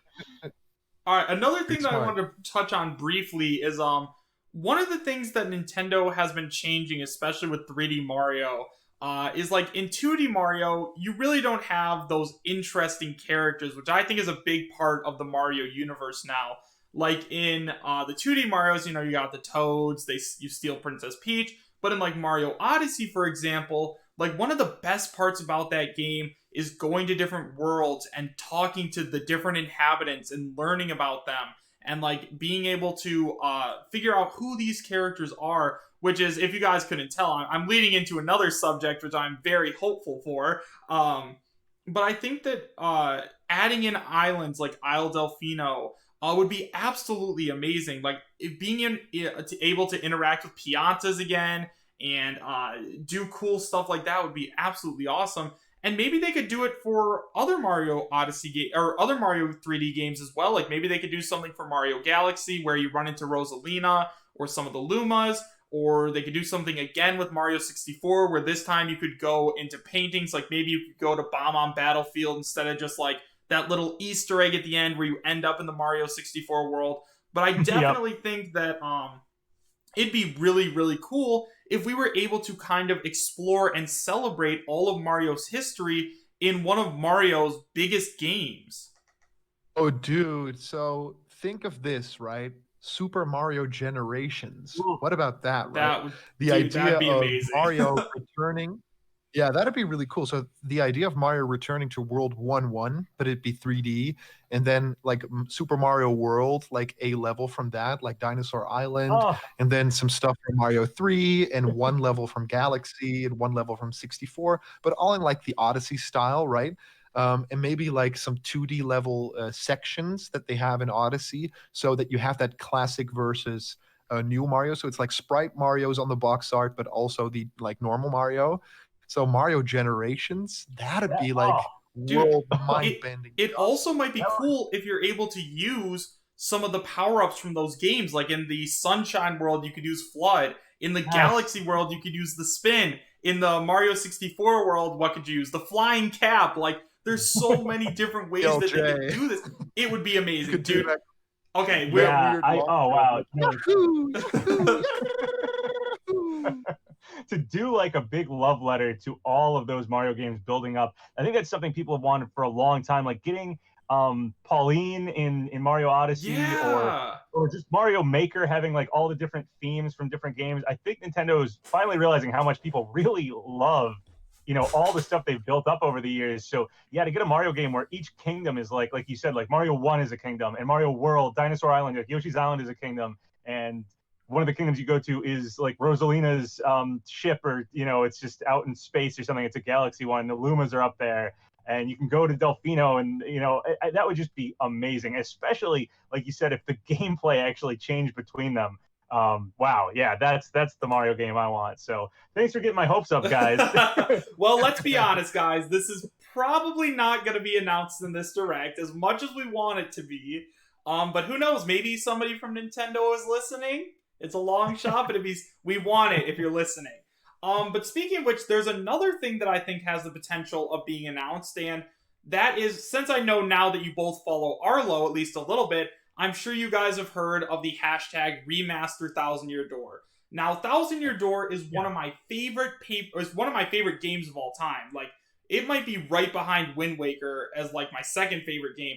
But I think that with the way that everything is going, and now that we see that Nintendo is starting to change as a company, it's very possible that we could see Paper Mario return to its roots and have interesting partners and interesting characters.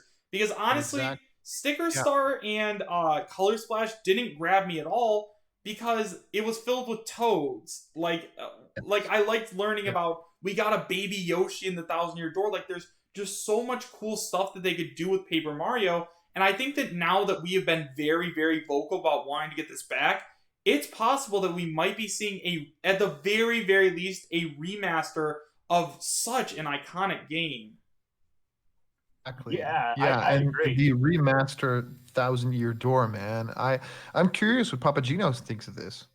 Oh yeah, I mean, I would love to see something done with the Paper Mario franchise. I agree with you, Chris. I think the last couple entries in the series have been weaker. I think fans have been pretty vocal about that. So yeah, seeing a remaster, that'd be cool. I'm totally down for that. Yeah, I'm not sure. Have either of you guys played? I'm sure Papagenos and Block on it. You guys have at least played a little bit of the original two Paper Mario games, but like, for me, this is one of my top 3 favorite games of all time. So this is something I want very bad. I mean, even if they just port it over exactly how it is, that would make a lot of people happy, because right now you can't get a copy of Paper Mario: The Thousand Year Door for less than $100, and you also need a GameCube, the controller, all the setup, and everything else like that. So at the very least, I'm hoping for a port. Just give us a port. Let's show you guys that we like this game, this style of Paper Mario better than Color Splash and Sticker Star, and maybe things will start to change in the Paper Mario world. So speaking of getting a port of old GameCube games, this can kind of transition into an interesting topic that I think we almost certainly are going to see in this direct. Do you guys think we're going to get Super NES games on like the Nintendo Online thing? We have NES games right now. I think there was a data mine for Super NES games, and I would love for them to continue this and give us like N64 games eventually and GameCube games eventually. But do you guys think Super NES games are going to show up? I think that at this direct? it's kind of inevitable at this point, in my opinion. I think that Nintendo Switch Online is very, very divisive. You have people firmly on each side. You have some people that are like, I'm okay paying for this service, and it's cool, the stuff that they offer. But I think that Nintendo needs to keep supporting SNE or the Nintendo Switch Online, or else some people are going to start falling off of it. I mean, like, yes, I understand if you want to play games online, then you absolutely have to have this. There's no way around it. But since Nintendo isn't using dedicated servers, And since the Nintendo Switch Online subscriptions are going to renew in the next couple of weeks, adding in something new like the SNES Online would make a ton of sense, at least in my opinion. Yeah, and it's about time too, right? I feel like Absolutely. I don't have my money's I've talked about this on the channel, but I feel like I don't get my money's worth with this current Nintendo Online system. Like Mm-hmm. all that I basically get is NES games that I already owned or don't want to own, and also online that I already had for free. Yep. So I don't feel like I have that good of a deal. I think all the other game companies have much greater deals in terms of, even Xbox having like this Game Pass thing where you can get like free games every month, like big AAA games. I think that Nintendo's severely behind on this aspect of everything. So just having SNES games, yeah, those games are a lot more sophisticated than NES games. And if they choose the right ones, some of the Contra stuff, some of the Link to the Pasts and Mario All Stars, like the big ones, then I think that they're doing something right. But give us a little bit more towards that Nintendo library, right? The idea of creating maybe Game Boy Advance games or DS games, maybe N64 games, and just throwing GameCube there. We never got GameCube on the Wii U or the Wii, and I think it's about time. So it feels, again, so many years behind now. Talking about maybe getting SNES games, Right. that's totally crazy. Oh, and by the way, I want to interject with one thing. You guys, check out my stream. Somebody drew Sippy Tongue, Yes. and I put the picture up. I Oh, You feel guys man. see it? with what you were saying about them being kind of behind, another thing I'd really like to see them implement is voice chat that isn't over your smartphone. I always Yes, feel like that please. was super weird, right? Like having to like the Switch has a headphone jack. And like we have to use our phones to talk. I'm looking at my Switch now. It's on the top of the Switch. So you could plug something into that or connect it wirelessly, but instead Nintendo decided to go the route of talking through our smartphones instead of just doing the, I guess, easy thing and just plugging in headphones like, all of the other companies allow you to do. Yeah, that's crazy that they're still doing a like smartphone to talk thing. That's like so backwards, right? I could just Absolutely. call somebody on my phone if I want to, right? I mean, Exactly. Right. You Or can do it talk at over home. Discord. I don't want to download the Nintendo Switch yeah. app to talk to my friends. Right. I don't know. Yeah. Yeah. Oh, go ahead. Oh no, I think that it's basically this idea of they really don't know which choice to make for things that don't pertain to that big artistic kind of thing, because they're pretty much leading in terms of games that really have charm and great gameplay. I think you can't find better quality in terms of that than Nintendo games. I feel like other games are really great at storytelling and big cinematic stuff and these great graphics, but I think Nintendo, it will always kind of be leading in that, charm, in sort of the iconography of video games Yep. because they were leading in that. But yeah, in terms of the back end of that, the coding aspect and Yep. getting the right servers up for online battles in certain games, or Mm-hmm. getting the right online subscription service, and now the microphone stuff, talking to people while playing games, even Mario Maker 2. Like I could have had so much fun with that game, playing with the fans together, creating rooms and playing Mario Maker with my friends online, but that's still not possible. And I can't even fathom how they are not like hire some people that know how to do these things, because they are out there, they're looking for that job, and they'll make your company so much better and more timely. Speaking of Yeah, I that, know. oh, go ahead, PapaGenos. Yeah, I totally agree. I feel like Nintendo, like you said, they're such a charming company. Their games are great, but they're so behind in terms of like the mechanical. I don't know what to call it. The online, the chatting, all this stuff we're talking about. They're just behind in terms of all that stuff. So, like you said, the fact that we're only talking about like, I hope we get Super NES games, whereas Mm-hmm. the other the other online subscriptions give you like free games every month and all this stuff. It's like, and Chris, you mentioned how Thousand Year Door is like $100 GameCube game. It's Yep. like, and Nintendo's not making any money off of that. That's sitting in retro game stores Or or on eBay. eBay. I know. Yeah, so it's like Nintendo. If you have all these games just and we're paying for online. You want people to pay for the online. Like, give us the N64 library, give us the GameCube library, give us the Super NES library, give us all that on the subscription, and hopefully get the online servers better and get chatting better. I'm hopeful that there's been a lot of collaboration between Nintendo and Microsoft lately, and I'm hopeful maybe that is leading towards Nintendo asking for help from Microsoft with that sort of thing. We have been coming to Smash, so that shows, Nintendo and Microsoft are talking. So I'm hopeful that maybe Nintendo has admitted to themselves that they're just not they're not in 2019 with the rest of us in terms of online gameplay and stuff. Maybe they're reaching out for some help. And I don't know if you guys are ready to talk about this, but I'm itching to. Speaking of Microsoft, we got Banjo coming as our next DLC character. We'll probably get a Smash character announcement tomorrow. Do you guys want to start talking about Smash here? Yeah, you know what? I think we should do it. All right. So here's the thing. With Banjo-Kazooie, there are people, once again, firmly on each side. We have people saying, we're going to get the announcement of Banjo-Kazooie today, and we have other people saying that it's probably not going to happen for a little while because we're going to get a trailer like we did with Joker and the Hero. Now, personally, I think that we are going to end up seeing another Sakurai-style mini-direct like we did with the Hero at a little bit later date because we saw that with the Hero and with Joker. Now, those videos were what? Like, Joker's was 15 and the Hero's was 22? This is a 40-minute direct, right? So, how is Sakurai going to have time to talk about Banjo-Kazooie's moveset and everything about the spirits he's bringing along and everything else like that in just like, they have to make time for everything else. Now, that could be the reason why this direct is longer than the E3 direct, but I kind of feel like Nintendo has a lot to talk about in this direct today, so I don't know where I stand on it. It would be super cool if they were like, hey, Banjo-Kazooie's going to be released tomorrow, but at the same time, I'm kind of leaning towards them talking about it a little bit later, because personally, I am kind of a believer in the amiibo theory, because we've seen it with Hero and Joker, so I have a feeling we're probably going to see him around the 24th or 25th, but don't get me wrong, if we get the announcement tonight that he's releasing tomorrow, that's totally fine. Go ahead, right? Go ahead.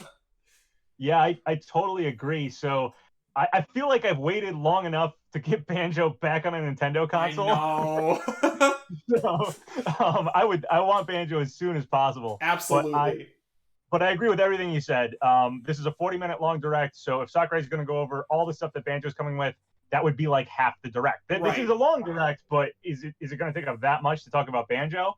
And I'm also, I was also subscribing to Amiibo Theory, which is every time a wave of Amiibos come out, like 4 days later, we get a character released. And I think the next wave of Amiibos is the 20th, so Banjo, he falls on like the 24th, 25th. Yeah, marrying to your time zone. So it's somewhere around there. And also they said Banjo would release in the fall, and the fall doesn't start until September 23rd. Right. But Piranha Plant, I think they said would come out some month. I forget what month they said, and it actually came out slightly before that. So it is possible Banjo could come out before that. The other thing going for Banjo coming out soon is this 7-Eleven ad that popped up in Japan. There was one for Hero that popped up, and I think it was like 4 days before the ad was said to go away from 7-Eleven, Hero was released. So last time Hero timed up with both Amiibo and 7-Eleven Theory. Now we have, I think the 7-Eleven ad gets taken down on the 15th. So yeah, I don't know if it's going to be Banjo on the 24th or Banjo earlier, like the 12th or something. But I'd rather have him earlier, obviously. Absolutely. I think he's more likely on the 24th. The other thing that's interesting with the 24th is when Rare got bought by Microsoft, it was September 24th. That was the date that happened. So I did not know that. Yeah, to have Banjo return exactly, I don't know how many years, like 17 years or something like that, later would be pretty on point. However, give me Banjo earlier, I'm not complaining. So I don't know when Banjo's going to release. I do think we'll probably hear something about him tomorrow, even if it's just Sakurai saying like absolutely next week or further this month, I'll do a video like Hero's video. So I think we'll hear something. Yeah, I think that I have something very interesting to say about Banjo and Kazooie.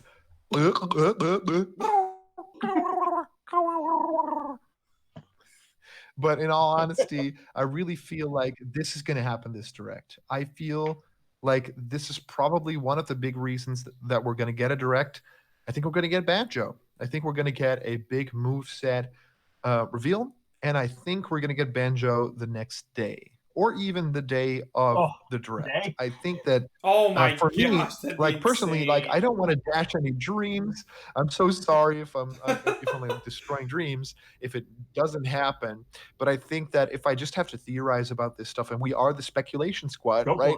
it. I feel like it totally is the right time, and I think Hmm. that people all have this idea of like, yeah, Banjo should probably come a little bit later because they have this window where they're going to release him in, and they told us as much. But I feel like he's been ready, and I feel like it's now the time because they don't do a Nintendo Direct that often. Everybody will be watching, so everybody will be watching that Banjo thing, and when they get to reveal both the move set and the release date, that will be the best marketing strategy that you can have. The biggest Nintendo platform is Nintendo Directs. So to announce announcement of when you're going to get Banjo, that's going to be weird. And to not have Smash info is going to be weird. And to have Smash info, but to it not be Banjo is going to be weird. So to me, it leaves only one option. Yeah, no, that's true. I mean, when you look at it with what would the direct look like if they don't talk about Banjo, it is odd. It would feel absent. So yeah, I agree. Yeah, I and there's so much to talk about with the character that I agree with Chris a little bit. I think that there is so little time for all these different segments because you're going to want to talk about your astral change because it released and is doing great. You're going hmm to want to talk about your maybe DLC for other games like Three Houses or Mario hmm Maker, Yeah. and of course a big segment for Pokemon, big segment for Luigi, and maybe other big surprises coming. But I do believe that if there is time for a game, then Smash Brothers, I mean, that is always trending on Twitter. That is always making ruckus. That like we three have pretty much made a day job out of just talking about Smash Brothers and having fun with other fans of Smash Brothers, and that is huge. I It's think that insane. Nintendo knows this. You know, it's gonna be this direct, I feel. And you guys can quote me on that if it doesn't happen, and you guys can enter the timestamp right now. But I think that in this Nintendo Direct we are going to get information on Banjo, and it's going to be revealed that we're going to be playing as Banjo this week. So I'll say this on I was thinking about it literally just right now in my head. Joker, when Joker's like video came out, we hadn't seen any gameplay of Joker. Right. And with Hero's video, Hero has like more moves than any other character. Four alts, more moves. We hadn't really seen that much of Hero. We've seen some stuff from Banjo with E3. So what do we have to go over with Banjo? We have to go over music. We have to go over some of the Spirits. moves, but probably not as complicated as Hero's moves. We have to go over Exactly. spirits, and Probably then the stage. well, yeah, we have to show Spiral Mountain a little bit more, explain Spiral Mountain Yeah. if there's any kind of gimmick to it. Otherwise, they kind of did already show it. And then we just pretty much, if Banjo comes with like say other modes or something, like if there's home run contest, or I know a lot of people have been guessing at a boss mode, and like Right. Brentilda might be a boss or something. So honestly, Banjo might have less to show than Joker did or Hero. Hero being a very complex character, and Joker having shown nothing up until that point. So with this direct being longer than usual, it is possible Banjo for like 10 minutes might be able to show off everything. Right. You know what? And I feel I like so much content comes with him as well, right? Oh, I'm sorry. Yeah, go ahead, Chris. Oh, thank you. So I agree, honestly, and I just want to say, I think in terms of the Piranha Plant thing, what you were thinking was you had to register your Smash copy by January 31st, and then he was released sometime in February. I don't remember exactly. I'm not sure if that's what you were thinking, but I know that's what I was thinking when you were saying that. But in terms of Banjo, Yeah, it was something like, or was he supposed to come out in February, and like I think it came out January 31st. It was something we got him a little early, so it is Yeah, possible we get him a little yeah. early. But I think that, like you said, I mean, if this does end up happening, which once again I want it to, I'm just a little skeptical. If this does end up happening, the amiibo theory is pretty much out the door, because then it wouldn't fall in line with that, which would mean that that theory is essentially dead. Now, going Right. back to the day that Rare bought Banjo Kazooie on September 24th, like that's crazy. I had no idea that was a thing, and I think it would be just amazing for Nintendo to be Well, like, this is the day that you bought this company and we got Banjo-Kazooie. And on the same day, 17 years later, we ended up getting Banjo-Kazooie back with the Nintendo crew where he belongs. Because, I mean, at the end of Banjo-Kazooie's reveal trailer, if you guys remember, we saw Banjo-Kazooie standing with all of the different Nintendo characters, you know, doing his peace sign. And I was like, this is so cool. Like, I think everyone got a sense of Banjo-Kazooie is home. Yes. It was a very nostalgic, very like finally moment. I mean, even the old N64 boxes at one time had like Mario, Pikachu, Donkey Kong, and Banjo-Kazooie on it. Like they were a Nintendo character. And especially when I was younger, you know, I didn't quite understand companies and who owned what and stuff like that. Exactly. You don't think about that, right? And Banjo-Kazooie was in Diddy Kong Racing. Like, Banjo-Kazooie is a part of the Nintendo family, because let's be honest, Microsoft is not doing him any favors with nuts and bolts and just leaving him basically to die. So was it on the box that I bought the Nintendo 64 in? Or, well, I can't say bought, I got it for Christmas. Yeah. But he was on that box, like on the Nintendo 64 console box, there was Banjo-Kazooie. Like, they are recognized to be a Nintendo franchise. Absolutely. And especially with nuts and bolts not having done that well. So I agree with you guys. That's just, they are home now, and I think that Grant Kirkhope is shedding many tears for the characters finally having Dude, if you look at Grant Kirkhope's tweets, yeah, you can tell that he is like ecstatic right now. He is loving it.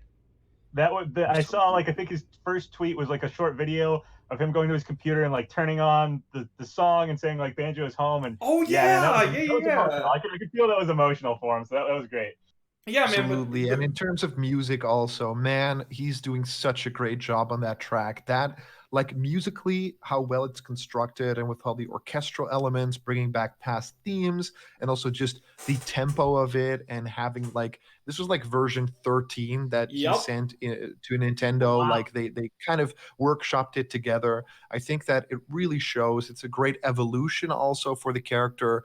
And to like Grant Kirkhope's like credit, he is basically the Banjo-Kazooie franchise, because we all think about the music if we think about those characters. And to have the original composer back and him being so involved and also, you know, very active on Twitter. He likes posts about, you know, the Nintendo Direct is coming. Is Banjo coming too? Like, he liked a post on Twitter like yesterday. So that spells some good stuff. Oh, and by the way, I got to interject again. Check the live stream again. There's another art of Sippy Tongue. But yeah, going back to Schultz, thank you so much for the $10 super chat, my man. I will read your message later. But going back to still holding on hope. I think you can build a unique moveset. Absolutely, Schultz. I'll read that to them in a little while. But going back to the Banjo-Kazooie thing, if he gets released, so here's where I'm kind of sitting right now, right? In the past, with the Hero and Joker, we got the announcements of these mini Sakurai Directs, mini Joker Directs, other stuff like that, like a day or two before they actually ended up happening. Now, I think it would be very possible if today they showed us a little bit of Banjo and they were like, Sakurai is going to be running a special Super Smash Bros. Ultimate mini Direct where they're able to show off the character and stuff like that, because, you know, as much as I would love to see him today, part of me is telling me that there's going to be other modes to show off. And although you guys are right, I completely agree that we already have seen more of Banjo-Kazooie than we had of Hero or Joker up to this point, but I still feel like there's just a lot of unknown about Banjo-Kazooie. And I feel like they have a lot of stuff to announce, but if they don't, then it would definitely make sense if they just, you know, decided to talk about him today. I don't know. I think with another Smash... Okay, sorry, I'm trying to find the words, but I think that with another Smash Ultimate character reveal today, that might be a little bit too much Smash. How do you feel? How do you guys feel about that? I don't think we're going to get it. I think that, of course, everybody's been talking about SNK and about Terry and maybe Mai coming to Super Smash Brothers. I think that there is a lot of possibility for that to happen. And actually, it may be the biggest like leak that Nintendo's ever done themselves. But I don't think that this Direct will be the right time to talk about it, because if I just look at what Nintendo has on their plate right now, that Banjo Kazooie thing in Smash Brothers is a gold mine, and you can ride that wave for a pretty long time. And if you undercut that, and they sort of did during E3, right? It's like Banjo and Kazooie is coming. Oh, here's Breath of the Wild 2, right? If they just ended on Banjo Kazooie, it would have gotten like an even huger response, I Yep. feel, even though, of course, ending with Breath of the Wild 2 was the only thing they could do. So I feel like they probably won't do a thing where it's like Banjo is coming. Right. Also, here's a teaser for another character. They did that pretty well during the Hero and Banjo reveals during E3, where it's like two characters, and then of course no one was talking about Hero because everyone's talking about Banjo. But of course, different parts of the world, different preferences and Right. all. But in this time, I think that you have enough marketing gold on your hands to basically ride that Banjo wave all the way. And I kind of want them to, right? I think that the characters deserve that special spotlight and attention, Absolutely. especially if this is the direct that's going to announce their move set completely and when we're going to get the characters. And also, I really believe that they're going to have some sort of big shakeup in terms of their move set. I don't think that we've seen everything from the characters. I think that there's going to be some crazy thing that they're going to pull, like, oh yeah, when Banjo Kazooie enter the fight, there's going to be like collectibles on the stage, and you have to collect all the things, and then you can use them as ammo or something like that. There's going to be something that'll shake things up quite a bit for that character that they're going to kind of want to focus on. So I want to know what the next character is just as much as you two do. Right. But I think that this direct is not the platform to do. So, with the idea that, like you said, Banjo's moveset might be more interesting than we realize right Mhm. now. Yeah, I could see. I'm torn about whether or not we're going to see Banjo today, and then get him released soon, or if they're going to maybe just say Sakurai is going to do something, Right. later this month or something. I'm totally torn. I don't know which one I think it's going to be. But I do think Banjo probably will have a more interesting moveset than maybe we're anticipating. Like you mentioned, blog content, something where like they're collecting items. We saw the golden feathers, so maybe you have to collect those or something to use that move, which would obviously fit Banjo being a collectathon. Right. And you talked about the SNK rep leak thing that started and stuff like that. And I know seems most people are thinking it's Terry. I've heard Japan thinks it's Nakaruru, but I think people are like pretty up in the air between those two characters. From what I've heard, it seems like it's probably going to be Terry. And some people are saying, oh, that might be a kind of boring character. But with it in mind that all these DLC characters have had interesting movesets, and I do think Banjo's going to have a pretty interesting moveset, I came up with this idea that maybe because SNK is like a tag team, like they invented the tag team fighting thing, maybe the reason there's a little bit of a conflicting thing between which character it's going to be, maybe we're going to get a character that has like tag team fighting mechanic where you can like switch between characters, like Pokemon Trader or something like that, to represent multiple SNK characters. I think that would be really cool. That does sound awesome. And it would totally be different than what people are thinking, like, oh, it's just Terry, like he's just going to have a pretty simple fighting game moveset. It's like, no, what if he had, a tag team moveset? That would be super unique. So if it's like two characters, you mean? Like if you could switch between characters, like three. How? Yeah, I think tag team games are usually three, but I'm just thinking maybe like the character is Terry, like that's the base character, and either some of his moves do that thing where like the character jumps in and like hits somebody, or you literally switch between them or something like that. I think that would make him very interesting, and again represent a style of fighting game that we don't have yet, because just getting a Fatal Fury King of Fighter Terry moveset is, I will admit, it's a little boring. I don't dislike it, but it's not as interesting as Joker with Arsene, or Hero with the menu, or even Banjo-Kazooie with what we've seen, or if they have something more. Right. Well, I guess one of the other things I wanted I guess one of the things I wanted to ask you, Papa, was so the Starling leak. It was the picture of I believe it was a crow on top of a roof. Now I remember making a video on it a while ago, but wasn't that something that originated from some sort of credible leaker in terms of the fourth DLC character, or how did that come about? Because I remember it was really popular for a very long time. Yeah, so that was over on. Do you guys know Sabi? Yeah. Sabi is like a pretty known leaker. So I talk to Sabi pretty often. Sabi was the person who told me that the SNK rep is Terry, though I know Sabi doesn't necessarily know more than like the name. Like it's not like we've seen images or anything. Like it's just that's the name Right. that's floating around. Which is why I'm still kind of thinking maybe it's a tag team fighter or something if there's other names floating around too. So the bird image, it was like a bird on a roof. It came from Sabi's Discord, so not from Sabi, but Sabi's Discord, Okay. and it was someone who has in the past. I think they posted a crab right before the direct where we got Link's Awakening, and they posted a picture of a bear and a bird right before we got Banjo Kazooie. So we don't know if the bird on the roof is for Smash or not because they did the crab for Link's Awakening. Right. Obviously being really cryptic with it. So the bird could be like maybe the one of the legendary Pokemon in Sword and Shield is a bird or something. Like we really don't know what it's for. But Nakaruru obviously has a bird, so that could fit. I could definitely. That makes sense. That makes a lot of sense. Yeah. So that image is really cryptic, and it could be for anything. So yeah.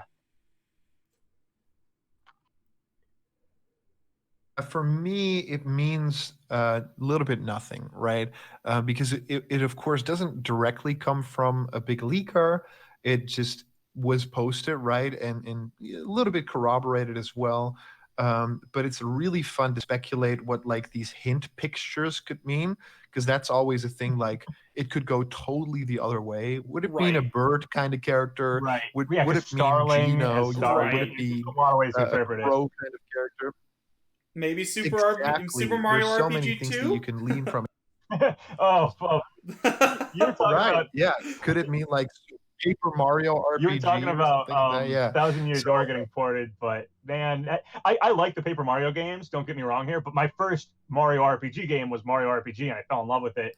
And so I like the Paper Mario games, and I like the Mario and Luigi Superstar, games, stuff like that. But I've always wanted Mario RPG to obviously be redone or get a sequel to or something like that. So yeah. No, that'd be cool. That'd be pretty fun if we got a Super Mario RPG 2. I mean, it seems like Square and Nintendo at this point are on pretty good terms. We're getting the new Dragon Quest 11 game on Switch. We just got Hero. We have Cloud. I mean, it's possible. I'd love to see it because I think that Super Mario RPG is a very underrated game. The first time I played it was on the Wii Virtual Console, and I fell in love with it. Cool characters. Gino and Mallow are absolutely awesome. Having Peach and Bowser on your team, super awesome. Yeah, I'd absolutely love to. I'd love to hear that. I'd love to see some, or at least port it over. Like Nintendo has the ROMs, we have the GameCube adapter, so it's not like it's hard. Like, you know what I mean?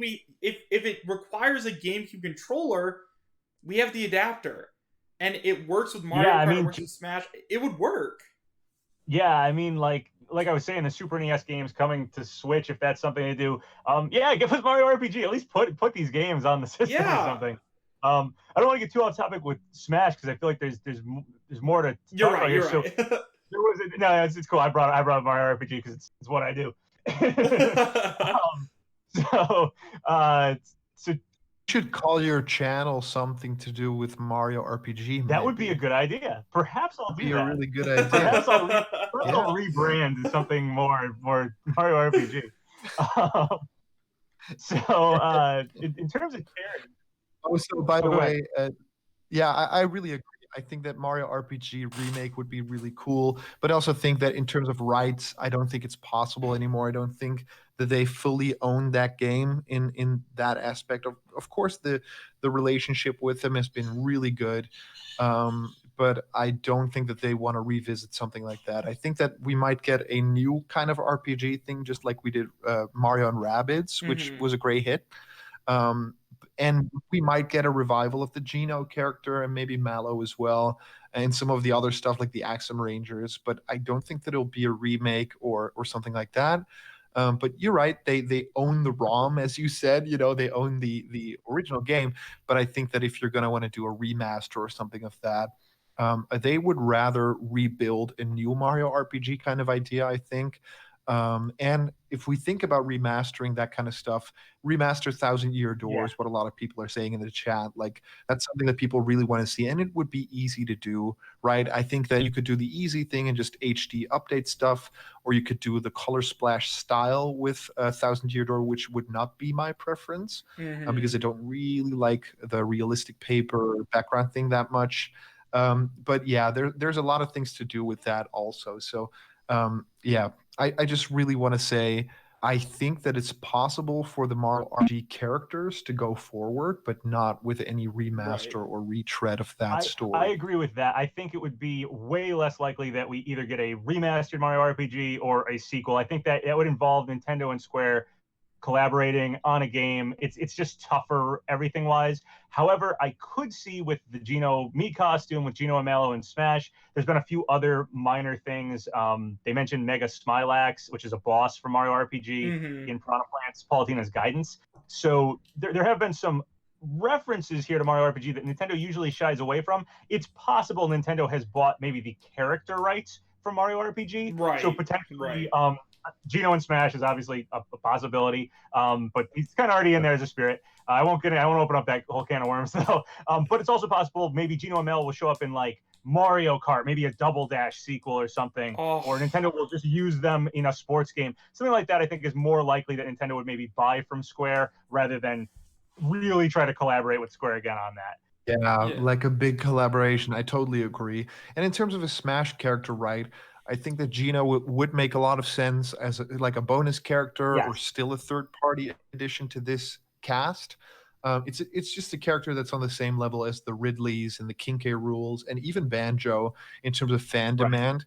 Also, I got a message from Ethan and Michael Crane saying basically about DLC characters. I love you guys. Just wanted to see how long you think it will take South Australia to ban today's DLC character. Round answers to the nearest minute, please. So yeah, whatever character Ethan thinks we're going to get today, what are your thoughts like on banned characters and stuff like, and what's happening with Hero? And of course, if we think about Geno, he has an attack. Correct me if I'm wrong. That does like 999 damage. Yes, it does. So that could be broken. Yes, I would love. So, oh, go ahead. Oh, I just wanted really quick. I just want to say that Sakurai has also said before that he wanted to develop a moveset for Geno.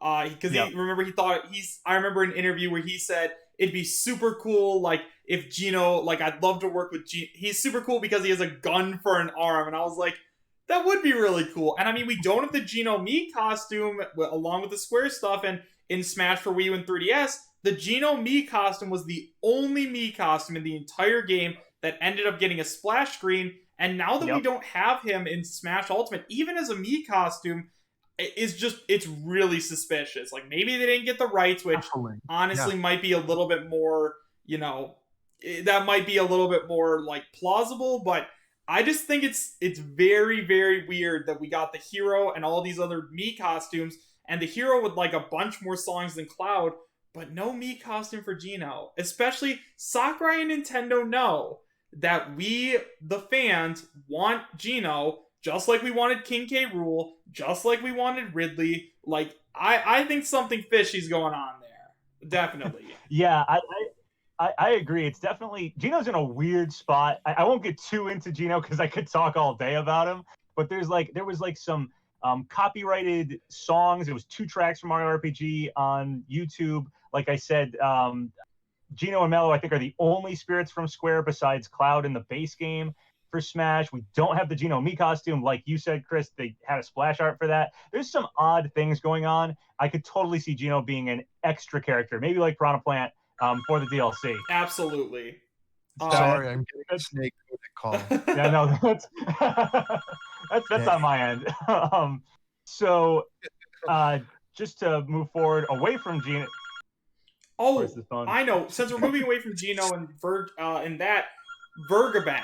All right, I wanted to talk with you two because at this point, I think that the 3 of us are probably the people who talk about leaks on YouTube the most in terms of Smash and stuff like that. Now, in terms of Vergaban, every time I talk about him, there are people who are always like, Vergaben has no credibility anymore, like he's gotten stuff wrong, and there's other people who still hail Vergaben as like the god, the most credible leaker of all time. Now, Vergaben actually the other day posted that GIF of Terry. Did you guys see that? Yes. So he Yeah. posted that, and then we had Sabi come forward and say, I agree with Vergaben, like, this is what I'm hearing as well. So I'm just kind of wondering, like, in terms of the next Smash Ultimate character, at this point, I agree with you 100%, Papa, that we are, like, Terry is basically it. But, like, what are your thoughts on Vergaben, and does the Terry GIF mean anything? So yeah, I can definitely shed some light on that. Just real quick, because I know block content. You asked about the banning of Hero and just my thoughts on that, and I totally kind of looked over that. Yeah, I don't think characters should be banned as quickly as that happened, but it was only in like Southern Australia or something. So Hero's I think not even that. I don't think Hero's even as overpowered as people think he is. I completely agree. I think he has a randomness to him, but I don't think he's super overpowered. I mean, we saw the same thing with Bayonetta and Cloud back in Smash 4. Like, and then they were like, well, Bayonetta was the definitive best, but I mean, like, I don't know. I don't like the whole ban culture. Yeah, Bayonetta was way more bannable too. So yeah, like Bayonetta and Smash 4. To be fair, and this is good. Like I'm gonna totally say something that's gonna be controversial, I guess.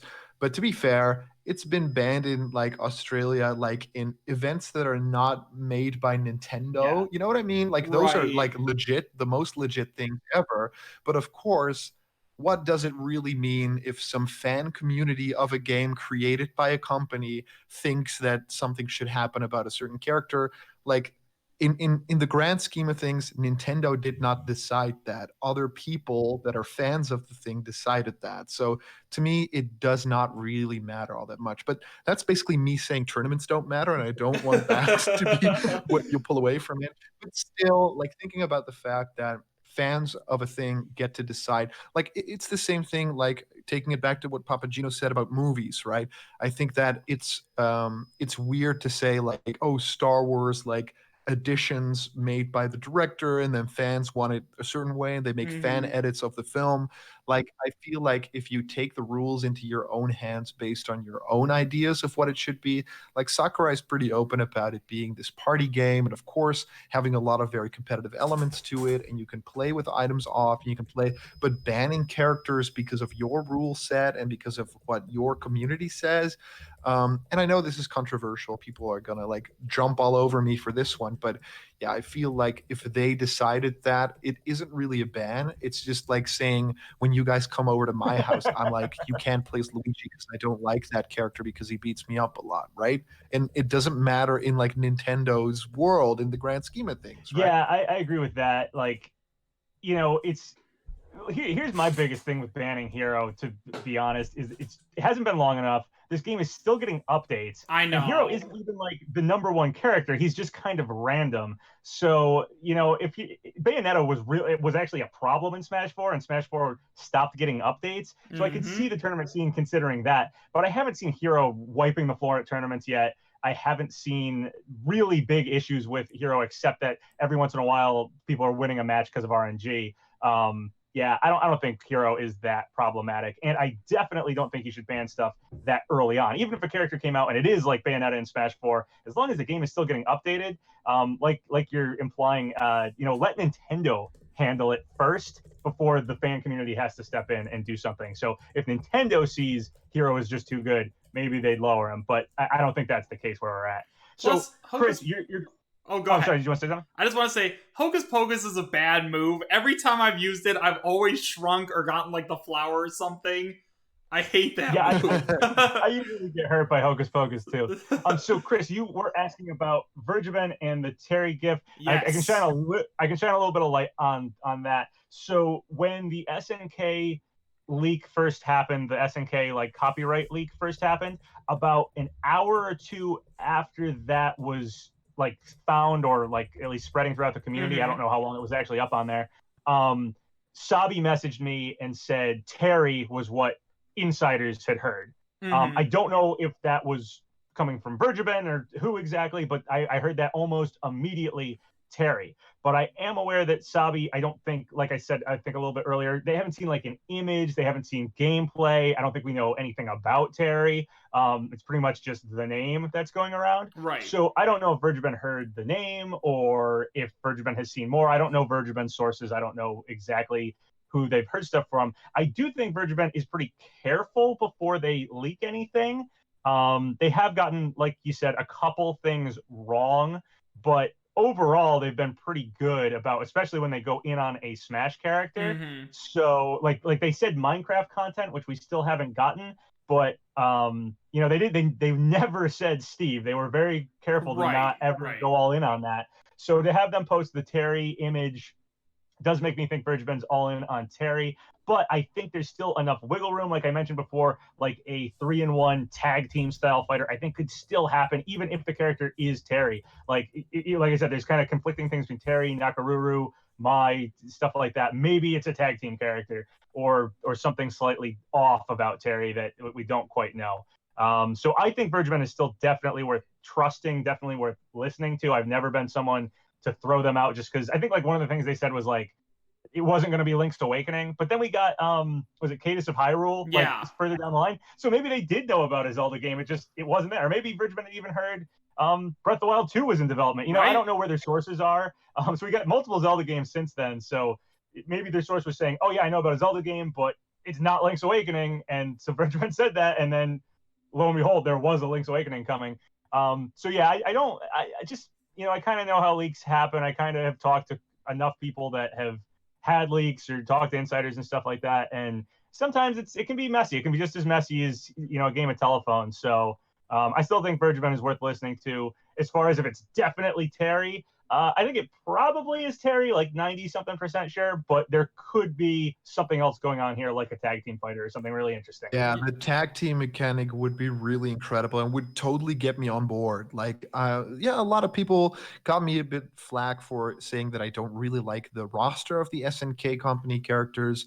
And, you know, everybody's entitled to their own opinion. A lot of people don't like Hero. A lot of people wished Banjo wasn't in the game, but another character was. But having the idea of that tag team, 3 characters that could jump in at any moment and use an attack, that would totally, completely win me over, because that mechanic in a lot of games, like including like Dragon Ball Fighters, that is so interesting and very satisfying too. So, and I really wanted to steer the conversation a little bit. It was still keeping it Smash though. But which characters do you guys think will be the final 2? Like, what are your thoughts at this moment right now? Let's start with Chris. Who do you think are the most likely final 2 characters?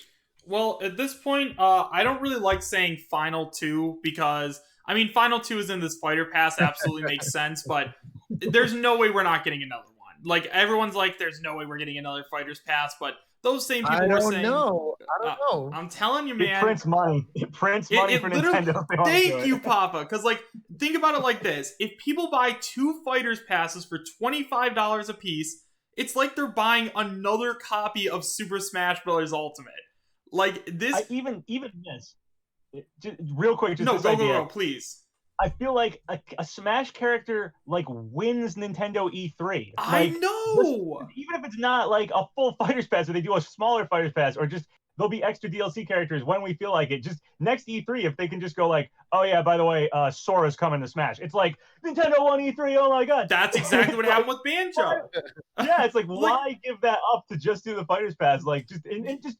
It could even just be one character a year. And oh my gosh, I agree so much because that's so true. But literally, but also we have to consider that like there was 7 DLC characters in Smash for Wii U and 3DS, and right now, if we just get Piranha Plant and the Fighters Pass, we would have 1 less character than Smash for Wii U and 3DS. Like, this is Super Smash Bros. Ultimate, okay? Nintendo is loving selling these fighter passes for $25 a piece, and then, like, it's literally printing them money, like you said. And yes, I understand Sakurai needs a break and everything, but it's literally printing them money. Now, in terms of the character... I think I'm on the other side of the spectrum on this one. Go for it. Because if my inner fan of Smash Brothers could come out right now, it would totally agree with you guys. Be like, yeah, dude, Fighters Pass 2, and of course it makes sense and it makes Nintendo a lot of money. But I think in terms of development cycle, I think right now it's about time to let this, fizzle out a little bit in the best way possible with this DLC and start a project plan for something new. That is literally what happens around this time. So to think about this game in terms of a platform for Nintendo, this is the ultimate Smash Brothers, so we're going to keep this for a while. I don't know if Smash Brothers Ultimate is that game. Even though the name pretty much implies it, I feel like they want to work towards that with maybe a new platform or maybe the next game in the series. But there is something inside me that says, let's not get our hopes up. I think that one Fighter's Pass is already super amazing and is like a dream come true in a lot of aspects. And also, Sakurai is a human being. The people working in the offices are human beings. And as of now, they have had no break since the development of Smash Brothers Ultimate. Like the people that are making models for the game, the people that are animating, the people that are balancing and coding, they've basically had no break, right? It's been constant updates, it's been constant development. And you guys know how long these games are in development, even from the product planning phase. So to me, like realistically, from a like marketing standpoint, or even from, a like development standpoint, I feel like the inner fan in me has to be told, shh, I think this might be all we're getting, Yeah. and it's pretty great what we're getting. I actually have some counterpoints to that. Papa, do you want to go first? Because I kind of have a little tangent. Sure. Yeah. So, as far as I basically agree with you, I have extremely mixed feelings. Part of the fanboy in me wants just endless characters for Smash, and there's definitely, I can see logical reasons for that to happen. Nintendo would just make money. Like Smash is just huge. Mm-hmm. Smash Ultimate came out right at the start of the Switch's life cycle, or very early on. I feel like games nowadays, especially games that do get played in tournaments, stuff like that, tend to get supported for longer than they used to. So I can see Nintendo wanting to do that. And I do think, like I said, like a single Smash character can win E3 for Nintendo. So to just do like maybe not even a full Fighters Pass, or maybe a Echoes Fighter Pass, or maybe more characters like Piranha Plant, individual characters, and do it real slow, like so Sakurai can have a break. The team can work on like even a single character a year or something like that. It's possible. It's possible. However, I also know reality of these things, and I remember when Smash Ultimate first got announced, not last E3, but the E3 before that, and we got like Ridley and Inkling and Daisy. Mm-hmm. But I remember thinking for Smash 4, when it was like doing the ballot and stuff like that, I was like, man, I really just want them to have like, I want like Ice Climbers and Wolfpack, and then like Ridley, and then the game would just be perfect. And by the E3 for Smash Ultimate, we had that. We had everyone back. We had a fan favorite character like Ridley that felt more like a ballot winner to me than Bayonetta, and I was just like, okay, this game is perfect. So I was absolutely satisfied with Smash Ultimate right from the get-go. So yeah, I mean, we're getting greedy at this point, asking for more and more and more. But it's just crazy. Smash also always surprises me. I mean, when Smash 4 was like done, I never would have thought we would have gotten the ballot. Like I would have thought, okay, we're getting DLC and that'll be it. And then they announced the ballot. So I could see this game's quote unquote ballot being Fighter Pass number 2. Right. It could just be an announcement that no one expects. So I'm totally fine. If this is just the Fighters Pass, this is all we get, I'm totally fine with that. As far as if we get a big surprise, though, I wouldn't be that surprised anymore, because Smash always blows me away. So I guess here's kind of where I I'm agree coming with from. all your thoughts. Yeah. So basically, from Smash 4, we know that Sakurai stated before that basically the day after Bayonetta was released, he started project planning for Super Smash Bros. Ultimate. Now, they did not have a very long development window, but they were able to put all of these characters in the game. And yes, it was definitely difficult. I'm never, ever going to say that, like, it was easy for them to do this. And the fact that they did this is absolutely amazing. All of these characters, awesome. But now, instead of running around like chickens with their heads cut off, like trying to develop each character one at a time, now they're literally just focusing on one character at a time. Like, I know there's tons of rumors going around, and who knows what's true, but like, they say that like some characters haven't even, like the 5th DLC character hasn't started development because they're still working on Banjo-Kazooie. So they're doing a slow little process. Another thing I'd like to talk about is actually the stage select. Now, if you take a look at the stage select screen, if each of the 5 DLC characters come with one stage, that means that in the very bottom right corner, we are going to have just an empty black space. Now, in other Smash games, what have we gotten? We've gotten the ability to switch to different stages, like the DLC stages in Smash for Wii and 3DS. In Brawl, we were able to switch to the past stages and stuff like that. And just having that little black space in the bottom corner is going to bother me. Now, I know that is a little conspiracy theorist, but I mean, like, when you take a look at it like that, what does that black space mean? Like, maybe it'll be a new Switch themed stage or something like that. But I do think there is definitely potential. Now, going back to the money side of things, like, yeah, I mean, if people buy 2 fighters... Oh, sorry. A point I want to make before that was the Switch itself. Now, Nintendo has stated before that they want to support the Switch for 7 or 10 years. I don't remember the exact number, but it's a really long time. I mean, especially compared to, like, the Wii U, that's a really long time that they want to keep supporting the Switch. And Smash is, like, one of their most popular and most profitable franchises. So continuing to support this game is going to do nothing but continue to make them money. Also, in terms of Sakurai, like, starting to develop a new Smash game or something like that, I don't think that's really in the plans quite yet, because have we ever seen 2 Smash Brothers games on the same console? So if they're supporting the Switch for another, let's say, 5 years, that means we're not going to get another Smash game for 5 years and no new content for 5 years. Like, that just seems like a super long drought without any Smash at all. Yeah, I agree with that. I think that it's either one of 2 things. Either they continue to give us characters possibly more slowly, or a second Fighter's Pass or whatever it is, or it ends. And I don't think we're going to get another Smash on the Switch. So it will probably be, like you said, 5 years until another Smash. Right. That does happen sometimes. I think in between with Brawl Melee and Brawl, right? Yeah, Melee and Brawl, I think it was like 8 years, something like that. And honestly, we have such a huge roster and everything. I could see them just wanting to support this game for a long time. Maybe not even character updates, but just, balancing patches and stuff like that. So yeah, I agree with that. On your point about the stage select screen, so when you go to make a new rule set, if you do, I think it's like something with like random stage select or something, that extra block, the extra like black square, gets filled up with a little icon that lets you choose your custom stages, your stage build. Oh no! But however, yeah, it's only when you're doing the rule selection.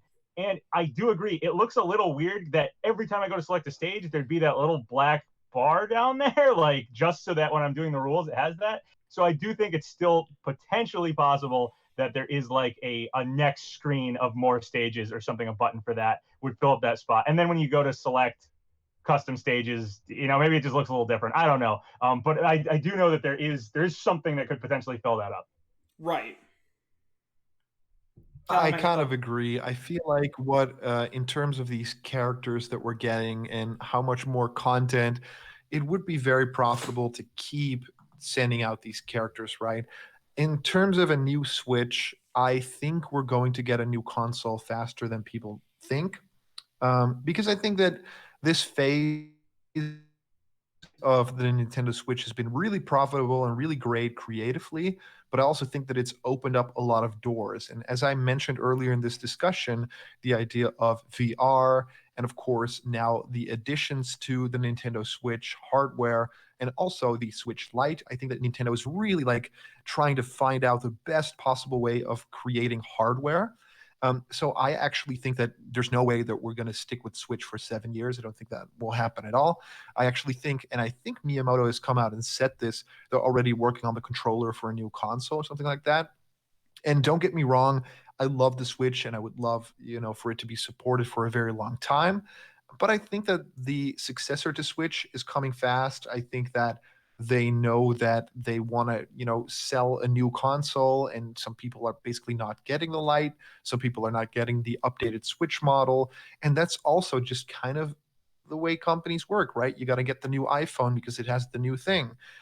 So I do believe that an idea for a new Smash game, and I think a new console is already being discussed somewhere. And of course, it's not coming in a year and it's not coming in 2 years. But if you want to get that show on the road, you're going to have to talk about it right now, right? It's going to be something that's already got to be in the plans. And I'm of a very firm belief that the next time we're going to be playing a Smash Brothers game, it's either not going to be a 2.5D fighting game, it's going to be completely drastically different, or it's at least going to run on, a different set of, a different engine, definitely all new animation, so not made on these Smash 4 animations and stuff like that. I think that there's big changes coming because, like everyone else, Sakurai is that developer that totally reinvents every time, and Smash Ultimate is kind of not his MO, right? He really loves changing things up. When he did Kid Icarus Uprising, he added so many modes and crazy stuff to that game that he shouldn't have to. And Smash Ultimate is like everything that he said he would never do. He said, like, yeah, I don't want to just make another Smash game when it's just adding characters and just adding stages. It should never be that thing. So he's like that auteur kind of guy, like Kojima is in some senses. So I'm on the other side of that fence. I think that definitely a new Smash game is already in the works, and I think a smaller team gets to work on these characters, and it's of course still Sakurai, but the rest of it is in like planning stages, and of course all the financing stuff is already being thought about right now. How they can basically encapsulate what the new console is, if it has some sort of new gimmick, if it be VR or some other motion sensor stuff, or same with Switch that you can take it anywhere, but maybe even online connected. But again, that's the part of me that thinks in a traditional sense of cycles. And maybe you guys are totally right, or at least Chris, maybe you're right in the sense that it's like Switch changed the landscape because it basically makes these little tiny platforms. It makes a platform for Zelda, it makes a platform for Mario, it makes a platform for Smash, for Mario Kart. And I would love for it to be that case. But also, we're getting Breath of the Wild 2, right? We're getting a sequel to that game that could have easily been, a big update to this huge game. And I think they're working towards the future as they always do. And as you said, they are basically already working on the new Smash game when the one comes out. And this one's been out for a long time now. Right. So, yeah, again, I would love to see more of this game, and we are going to, because we're going to get 2 more characters, and I think a lot of game modes as well, which we haven't talked about yet. Yeah, definitely. But I do also believe that the future is coming, and the future isn't Smash Ultimate. The future is something new. Right. And guys, I love this conversation, and I definitely think we should do another live stream specifically for this. But we should probably focus on the direct. Sorry, right. Sorry, but like, Exactly. If you guys like this, we'll definitely do this again because I'm having the time of my life right now. I love this. It's pretty fun, right? Yeah. So, yes. Let me just say one thing real quick. Go back for to it. Go that for it. point. I'll try to transition us back to stuff that we might see in the direct. I agree that Nintendo's like hardware is will probably get something new. I don't know if they're going to drop the Switch title though, because the Switch has been really good. They kind of tried to do that with the Wii and the Wii U. They kept the Wii name, Right. so I could see whatever the next console is being technically still the Switch, but it's like it's a new console. It has its own. Maybe it plays Switch games, but it also plays whatever the next Switch games are as well, like kind of like the 3DS. And the 2DS, like, some could only be played on 3DS. So I can see something like that happening for the future. And I definitely think whatever the next Smash game is will probably, like you said, be a drastically different game. I think because Smash 4 was on the Wii U and because Nintendo was moving to the Switch, Sakurai did, like you said, not his usual thing and gave us basically Smash 4 again with tons of updates and stuff. I mean, I'm not saying Smash Ultimate is Smash 4 again, but, it's very similar. It's not a totally different experience. Right. I think the next one probably will be very, very different. Not just more characters, it'll probably be a total revamp. So speaking of Smash, you were asking what I think the next 2 characters would be, and I don't think we ever we didn't discuss that yet. Didn't really get to it. If I had to put my money on who I think is going to be shown off in this direct, I'm thinking Terry, maybe Tag Team Fighter or something like that, but I have to go with who the credible leakers are saying. Terry, they've been right so far, so I think it's probably going to be Terry. There was a random 4chan leak that Ryu Hayabusa. Yep. It had Terry and it had Ryu Hayabusa on it. And the way it described Terry's trailer was that it would be kind of like Banjo's trailer was a sequel to K-Rool's trailer. It will be a sequel to the Ken and Incineroar trailer with Terry. So if we get that today, if we get Terry and it's a sequel to the Ken and Incineroar trailer, it is very likely that Ryu Hayabusa is going to be the final character, and their trailer will probably be a sequel to the Castlevania trailer. It's a random 4chan leak, and Terry being in a sequel trailer with Ken Makes is sense. also it makes sense. It's fairly guessable, so I don't know for absolutely sure if that that will pin down that the last character is Ryu Hayabusa. But if that's how things go, then that's who I'm thinking it probably will be. That will be the front runner anyway. Absolutely. I don't even think I can argue with that. Especially if we do end up seeing a trailer similar to the build off of Incineroar. But didn't Incineroar end up beating Ken in the trailer? Because like Incineroar was the last one standing, so I kind of wonder how, like, would Terry come out and fight Incineroar and then Ken would come back, or I don't know. I kind of that's kind of confusing. But in terms of Terry, we also just got a tweet from Sabi who mentioned you, PapaGenos, that I'd like to tell everybody really quick because he decided to go ahead and make some stuff clear. But Sabi says, I want to make some clarifications today. First of all, about the direct itself. Me and PapaGenos were hoping VR Plant would be able to share again this time, but some stuff came up. Since you shared that Indie World info just a couple weeks ago, I can't complain. He'll be back. Secondly, about Terry. As I've said in some replies, since this didn't come from VR Plant, it's not guaranteed. Not as guaranteed, I'm sorry. The reason I was confident enough to back Vergaben and even mention a name going around, though, is because it came from some pretty important places. To elaborate, that doesn't rule out the possibility of a tag team. As you can imagine, going by word of mouth, like what Vergaben does, can result in some details not being mentioned. All that's mostly gone around is that Terry is in, but I wouldn't be shocked if a tag team feature is in. So Sabi ended up coming back and giving us some information. So honestly, now I'm kind of getting my hopes up for a tag team version of Terry, just because that sounds absolutely amazing. But yeah, in terms of the 5th DLC fighter, I'm leaning towards Ryu Hayabusa at this point. Honestly, I'm kind of hoping for Crash Bandicoot, just because I think it's like super long overdue for Crash or Rayman to make it into the game. But I understand that Ryu is like, he's had Nintendo presences before, and I guess Nintendo really likes him, so I guess we'll just have to wait and see what happens. But I think Crash Bandicoot would be a very, very good final character reveal. Crash would be awesome. I'm totally on board with Crash. I just want to comment real quick on the Sabi thing, because that's the first time I had heard that tweet or that message. Sabi just posted it. Yeah, no, it's totally cool. So I was talking to Sabi last night. We were hoping VR Plant would come out with anything. I do know where the Terry information is coming from, but that's Sabi's thing. Obviously, I'm not going to give anything like that away. But yeah, it's not as positive. It's not as I say definite as when we get stuff from VR Plant, where VR Plant hasn't gotten anything wrong. So like I pretty much just I take that as confirmation. But no, VR Plant I haven't gotten anything from. So I'm not 100% on Terry either. And like I've been talking about the tag team thing as a possibility. I've been talking to Sabi about that as a possibility. So we're not positive. We just have heard Terry. So, it's kind of just a wait and see thing at this point. Yes, exactly. It's not 100%. It's that if VR Plant was telling me a character, I would say that's definitely it. They haven't, so it's up in the air.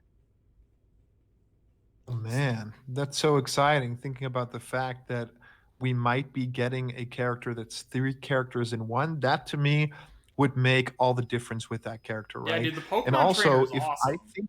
Yes, and real quick, I just want to say that the tag team thing is completely speculation. So Sabi mentioning it is.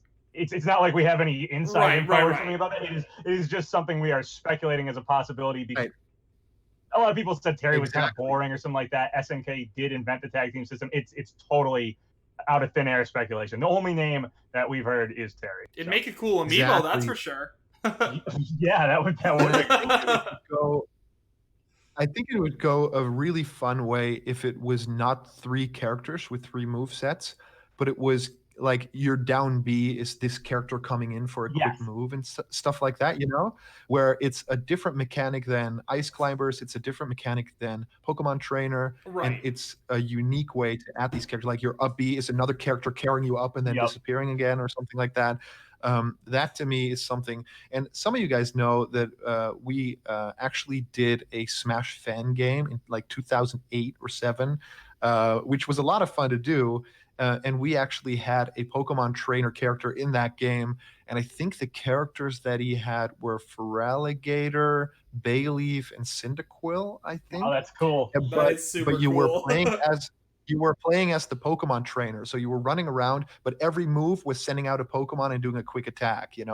I would love that for so like a tag team fighter if it was just the attacks themselves or other characters. That would be are super there characters, cool. so you could eventually even do like all the characters that you want. Like every move is like, even your jab would be, well, your jab would be your normal character, but maybe a smash attack would be someone else coming in, or if it had two Yeah. hits like Link's forward smash, then the second hit would be another character taking over, and then So another cool. character jumping in from the side of the screen like Marvel vs. Capcom or something. Yeah, I'd love that. Good ideas here, some good ideas. I guess it's all really just So, dependent on what Chris. Sakurai decides to do.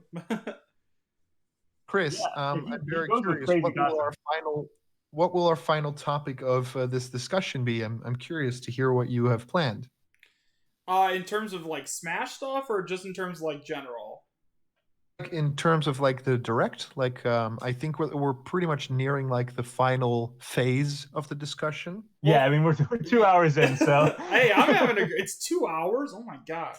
Well, first of all, guys, I'd like to say that I would love to do more of these. I think that the three of us have really good chemistry. So if you guys are down, and if you guys, the fans, are enjoying this, maybe we could do some direct discussion another time. I think this is super fun. But in terms of what the final thing I want to see is, we've already talked about Pokemon. We've already talked about Luigi's Mansion. Already talked about Smash. Honestly,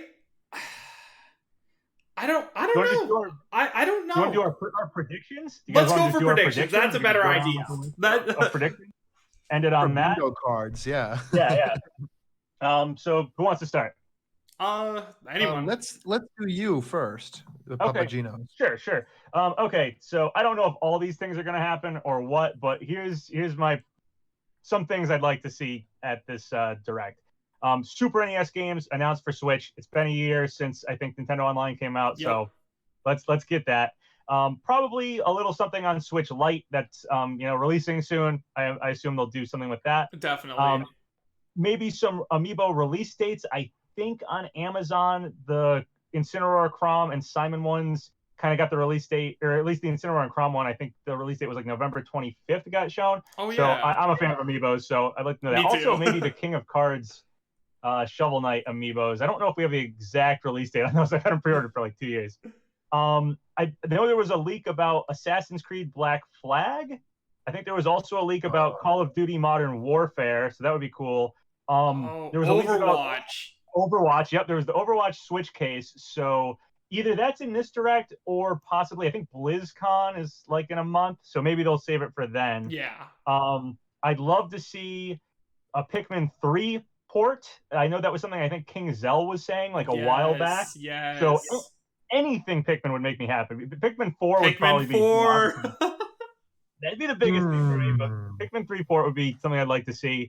King Zell also said something about a Metroid Prime trilogy port, but maybe that's because of Metroid Prime 4 getting pushed back. Maybe they're pushing that back as well. Wasn't that actually in Best Buy's system alongside Persona 5? It might have. Yeah, maybe it was. It was Metroid something. I think was in the system. I think it was the trilogy alongside. I don't know, but it was in the system. But I have heard like nothing about it since. Yeah, me either. Really. I'd love to get Netflix on Switch. Actually, I've been waiting for that. Yes. Oh my god. Disney Plus. Yeah, Mario Maker 2 DLC. I'd love to get. I don't know if it's too soon or what, but if we get Mario 2 or Mario USA, mattering to where you are, I'd love to get a new theme. I think that would be great. Absolutely.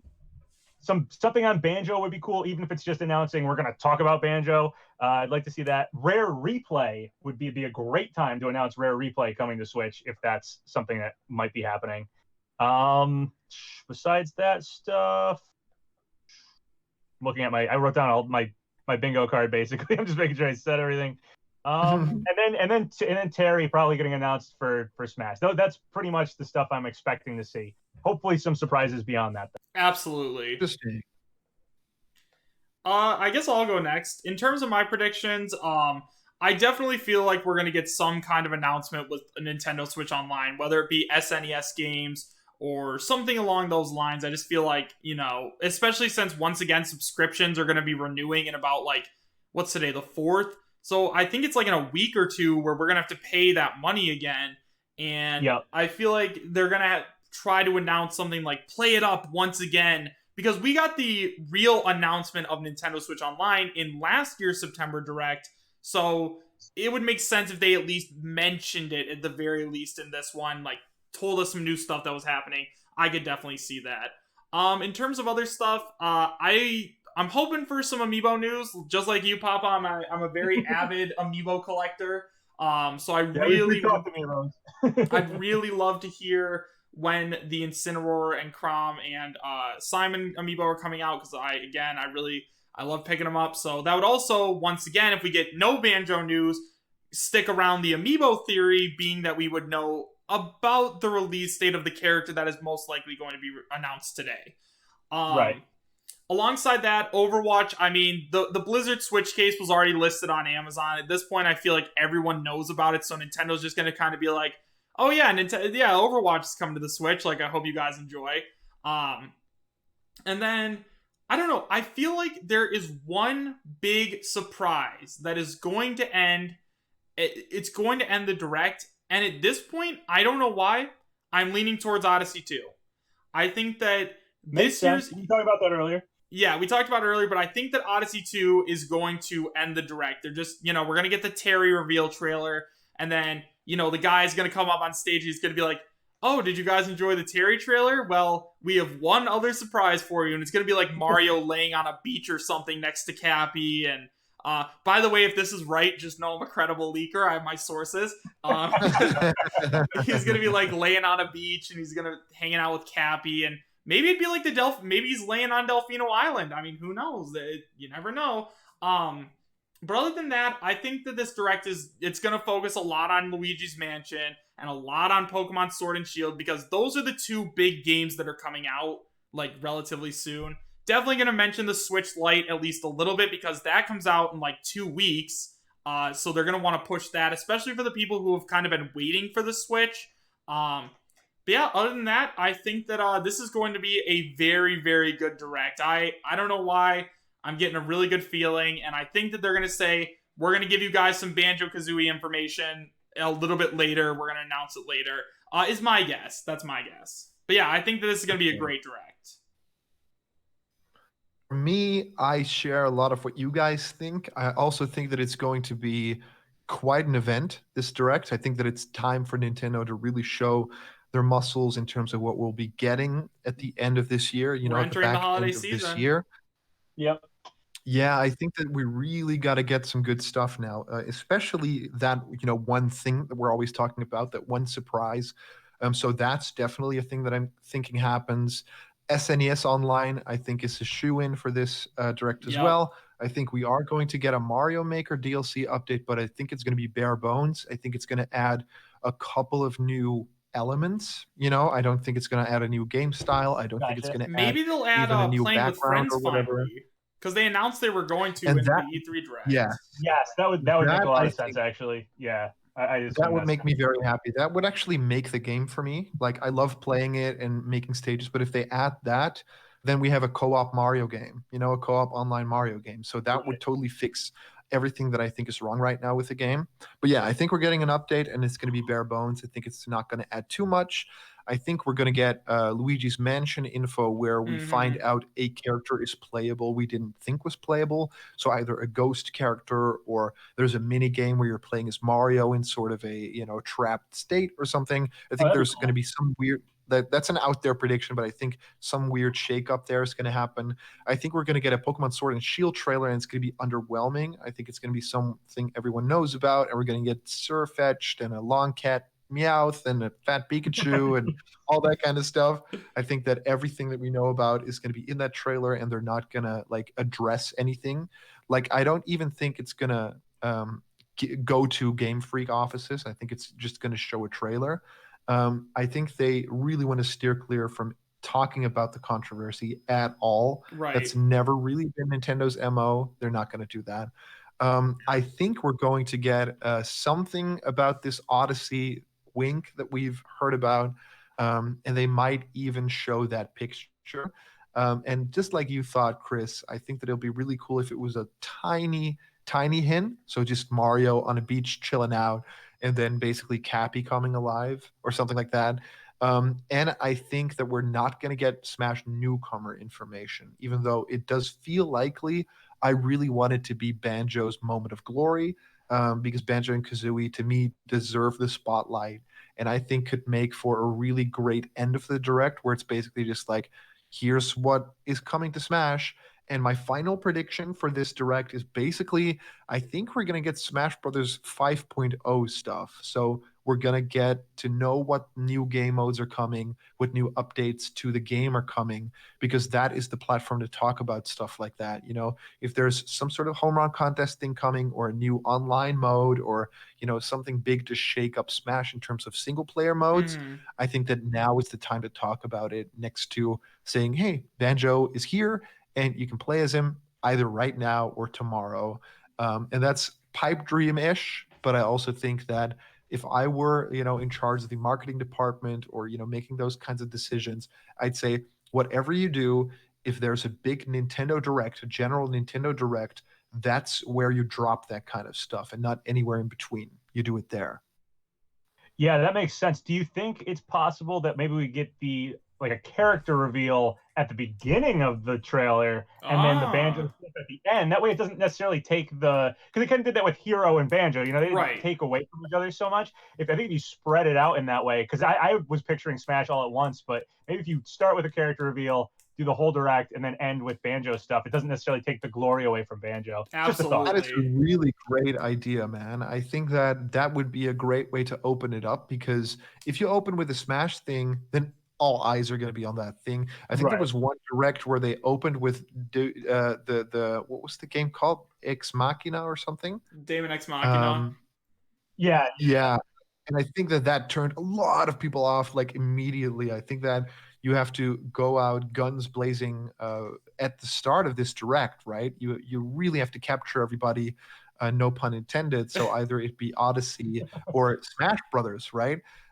So that, I think, is likely. Do I think it's going to happen? My heart of hearts says there's no newcomer stuff in this direct, but it is time for a newcomer to be revealed. You know what I mean? Absolutely. Like in the sense that we knew about Hero and Banjo, and now we know about both of them, and we don't know anything about the final two. So in terms of like the timeline, we should now be getting to know who that next face is, you know, the fourth face that we're going to be playing as. So I'm straight there in the middle. And maybe I'm just scared to make a call here, because it could easily go both ways, this one. Yeah, I mean, we have to get everything out by February, so we need DLC announced, DLC 4 announced, DLC 4 released, DLC 5 announced, DLC 5 released, all in the span of the next like 4 or 5 months here. And we have known about Hero and Banjo for it's like 3 months now. So yeah, I feel like if they don't announce DLC 4 in this direct, then there's going to have to be like a direct like next month or something too. Absolutely. Yeah, it's not going to happen that it's going to be like the end of the year and we won't know who all the DLC characters are. We'll find out this year for sure. So yeah, in that respect, I think it makes sense that we'll find out who the character is. But I really don't want to take anything away from how crazy it is that Nintendo and Microsoft are finally working together, bringing Banjo back to its home. So, starting out with a new character reveal might be the way to solve all the problems. I think so. Yeah, I mean, it's a balancing act for sure, because I totally agree with what you're saying about you don't want to take the wind out of Banjo's sails, like where everybody's just talking about the next character, and oh, by the way, Banjo's out, but no one's talking about that. Like, you know, you want to focus on your hits. You have a lot of moments that they can hit with Smash. You might as well focus on each of them individually so they get the attention they deserve. That's completely correct. Yeah. I guess the only thing we can do now is wait and see what happens in the direct. Yeah, just a few hours. So I know this was a good way to kill time for sure. I wanted to take this chance to basically just thank both of you. You guys are really, really great at making very fun, interesting content. There's a lot of fans of your channels in my chat, and I watch your videos. I think every time that I have some time to kill and I actually get to watch videos, like in the gym or when I'm doing a bike ride or something, I, get to see some of your content, and I really love it. So it's a really fun chance to be able to talk with three of us together. And of course, there's been other like crossover things that people have mentioned in the comments. So I think that it's a really great idea to see if we can keep this going. But especially thanks to you, Chris, it was your idea to bring the three of us together. So that's a lot of fun. I think that our three voices have something different to say. We all have very specific fields that we are basically in. I think PapaGenos really focuses on a lot of details and a lot of reporting, which I totally love, because that's the thing that I really love from your channel. It's like there's no BS, it's just the content. And in terms of Chris's content, it's always super flashy and super hyperactive and super fun to listen to, because it's just like me, as fan of the things. So you really get those pipe dream things going, and that's also there's something to be said for that too. And for my channel, it's basically flavor of the day. Sometimes you'll get animations, sometimes you'll get discussions about leaks.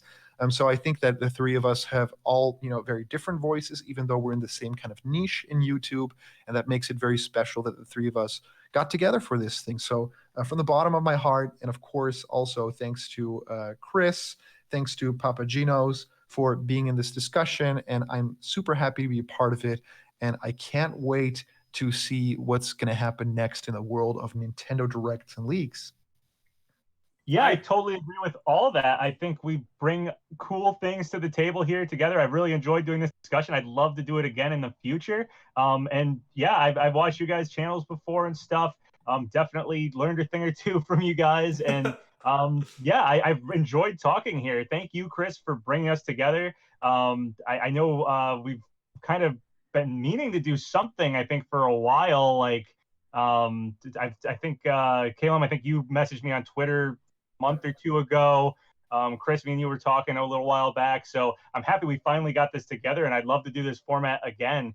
It was fun. Yeah, I absolutely agree with everything.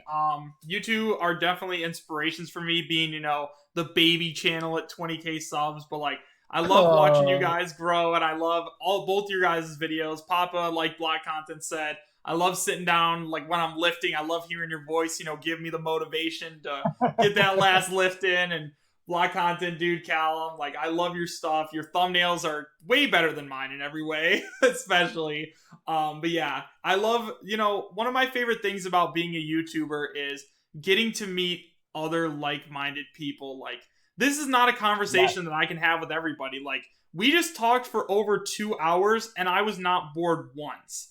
Everything that we said interested me, and like, it was truly very, very special. And guys, if you like the Speculation Squad, if you like me, PapaGenos, and Black Content all working together, let us know in the comments, because like Nintendo Direct stuff, like, this is what we do. We like talking about Smash and Nintendo Direct stuff, and like Callum said, we all have very different styles and I think different viewpoints on some things, and being able to talk like this, I think, is a great way for me. Like, I learned a lot. I didn't know about the thing Rare being bought out on the 24th, and I don't know. I'm just very excited to see where the future goes, and you guys are awesome. Thank you guys so much for coming on today. I had a fantastic time, and the next time, guys, we do something like this, make sure you guys are here. Subscribe to PapaGenos, subscribe to Black Content, and if you like me enough, subscribe to me as well. I'd really appreciate that. Guys, I need to catch up eventually.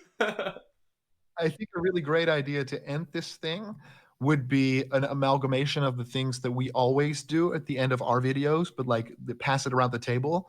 So maybe, and I think that will be a lot of fun, right? Because we're streaming on 3 channels at the same time, so everybody kind of needs to hear this.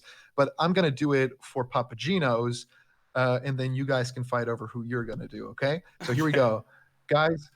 If you like PapaGenos content, you'll go to PapaGenos channel, and also you can follow Genos Papa on Twitter, right? Is that correct? Yeah. I had to do. Somebody took PapaGenos. Right. So Genos Papa on Twitter. or the YouTube channel PapaGenos, and he talks about leaks, he talks about amiibo hunting, and he talks about a whole lot of stuff in the world of Nintendo and video games. So that's definitely the channel you want to check. And also his little, a picture, his channel profile picture is awesome because he's wearing a Geno hat, and Geno is, of course, one of the greatest characters in video game history. So go check out PapaGenos if you haven't already. Subscribe to his channel. All right, yeah, go support my boy Block Content at Squared Things on Twitter. Super awesome guy, glad to work with them. He also did this killer song at the end of his last video, Banjo Take Me Home. Amazing. Honestly, Callum, I think you should switch over to singing instead of Smash content. Just joking, but I loved your voice. And yeah, guys, I think we had a great time here today. Callum is super awesome. If you guys haven't already, go subscribe to Block Content. Trust me, you won't regret it. I love Callum and PapaGenos. That's my dude. Yeah, so I like all three of you guys, but go over to LaxChris's YouTube channel and subscribe to that. He's a great guy. We love talking together, and I've loved his content. There's a lot of times there's leaks and stuff that I don't even hear about, and Chris, you've made a video on it. Like, I can always count on you to find everything. I got you, my dude. If it goes up on 4chan, it's up. Great archive for stuff like that. So I like being able to do that. I like not having to hunt so much to find everything. So yeah, if you guys are a fan of that kind of content, looking at leaks and stuff like that and just speculation in general, yeah, go over to LaxChris's channel and definitely subscribe to that. And if you like this speculation squad, I'm happy to do this again. This Absolutely. Was really fun. Awesome. Well, guys, thank you guys so much. I'm going to play you guys out if you guys have me. Okay, ready? Here we go. Gosh, I'm gonna start to cry.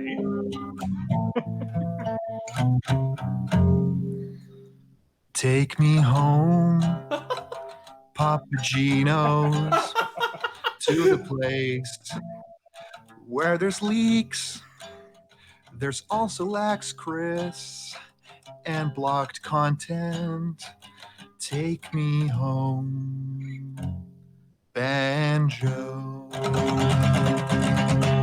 Thank you guys so much for watching. We love you guys. We'll see you later. See you next time. Bye, guys.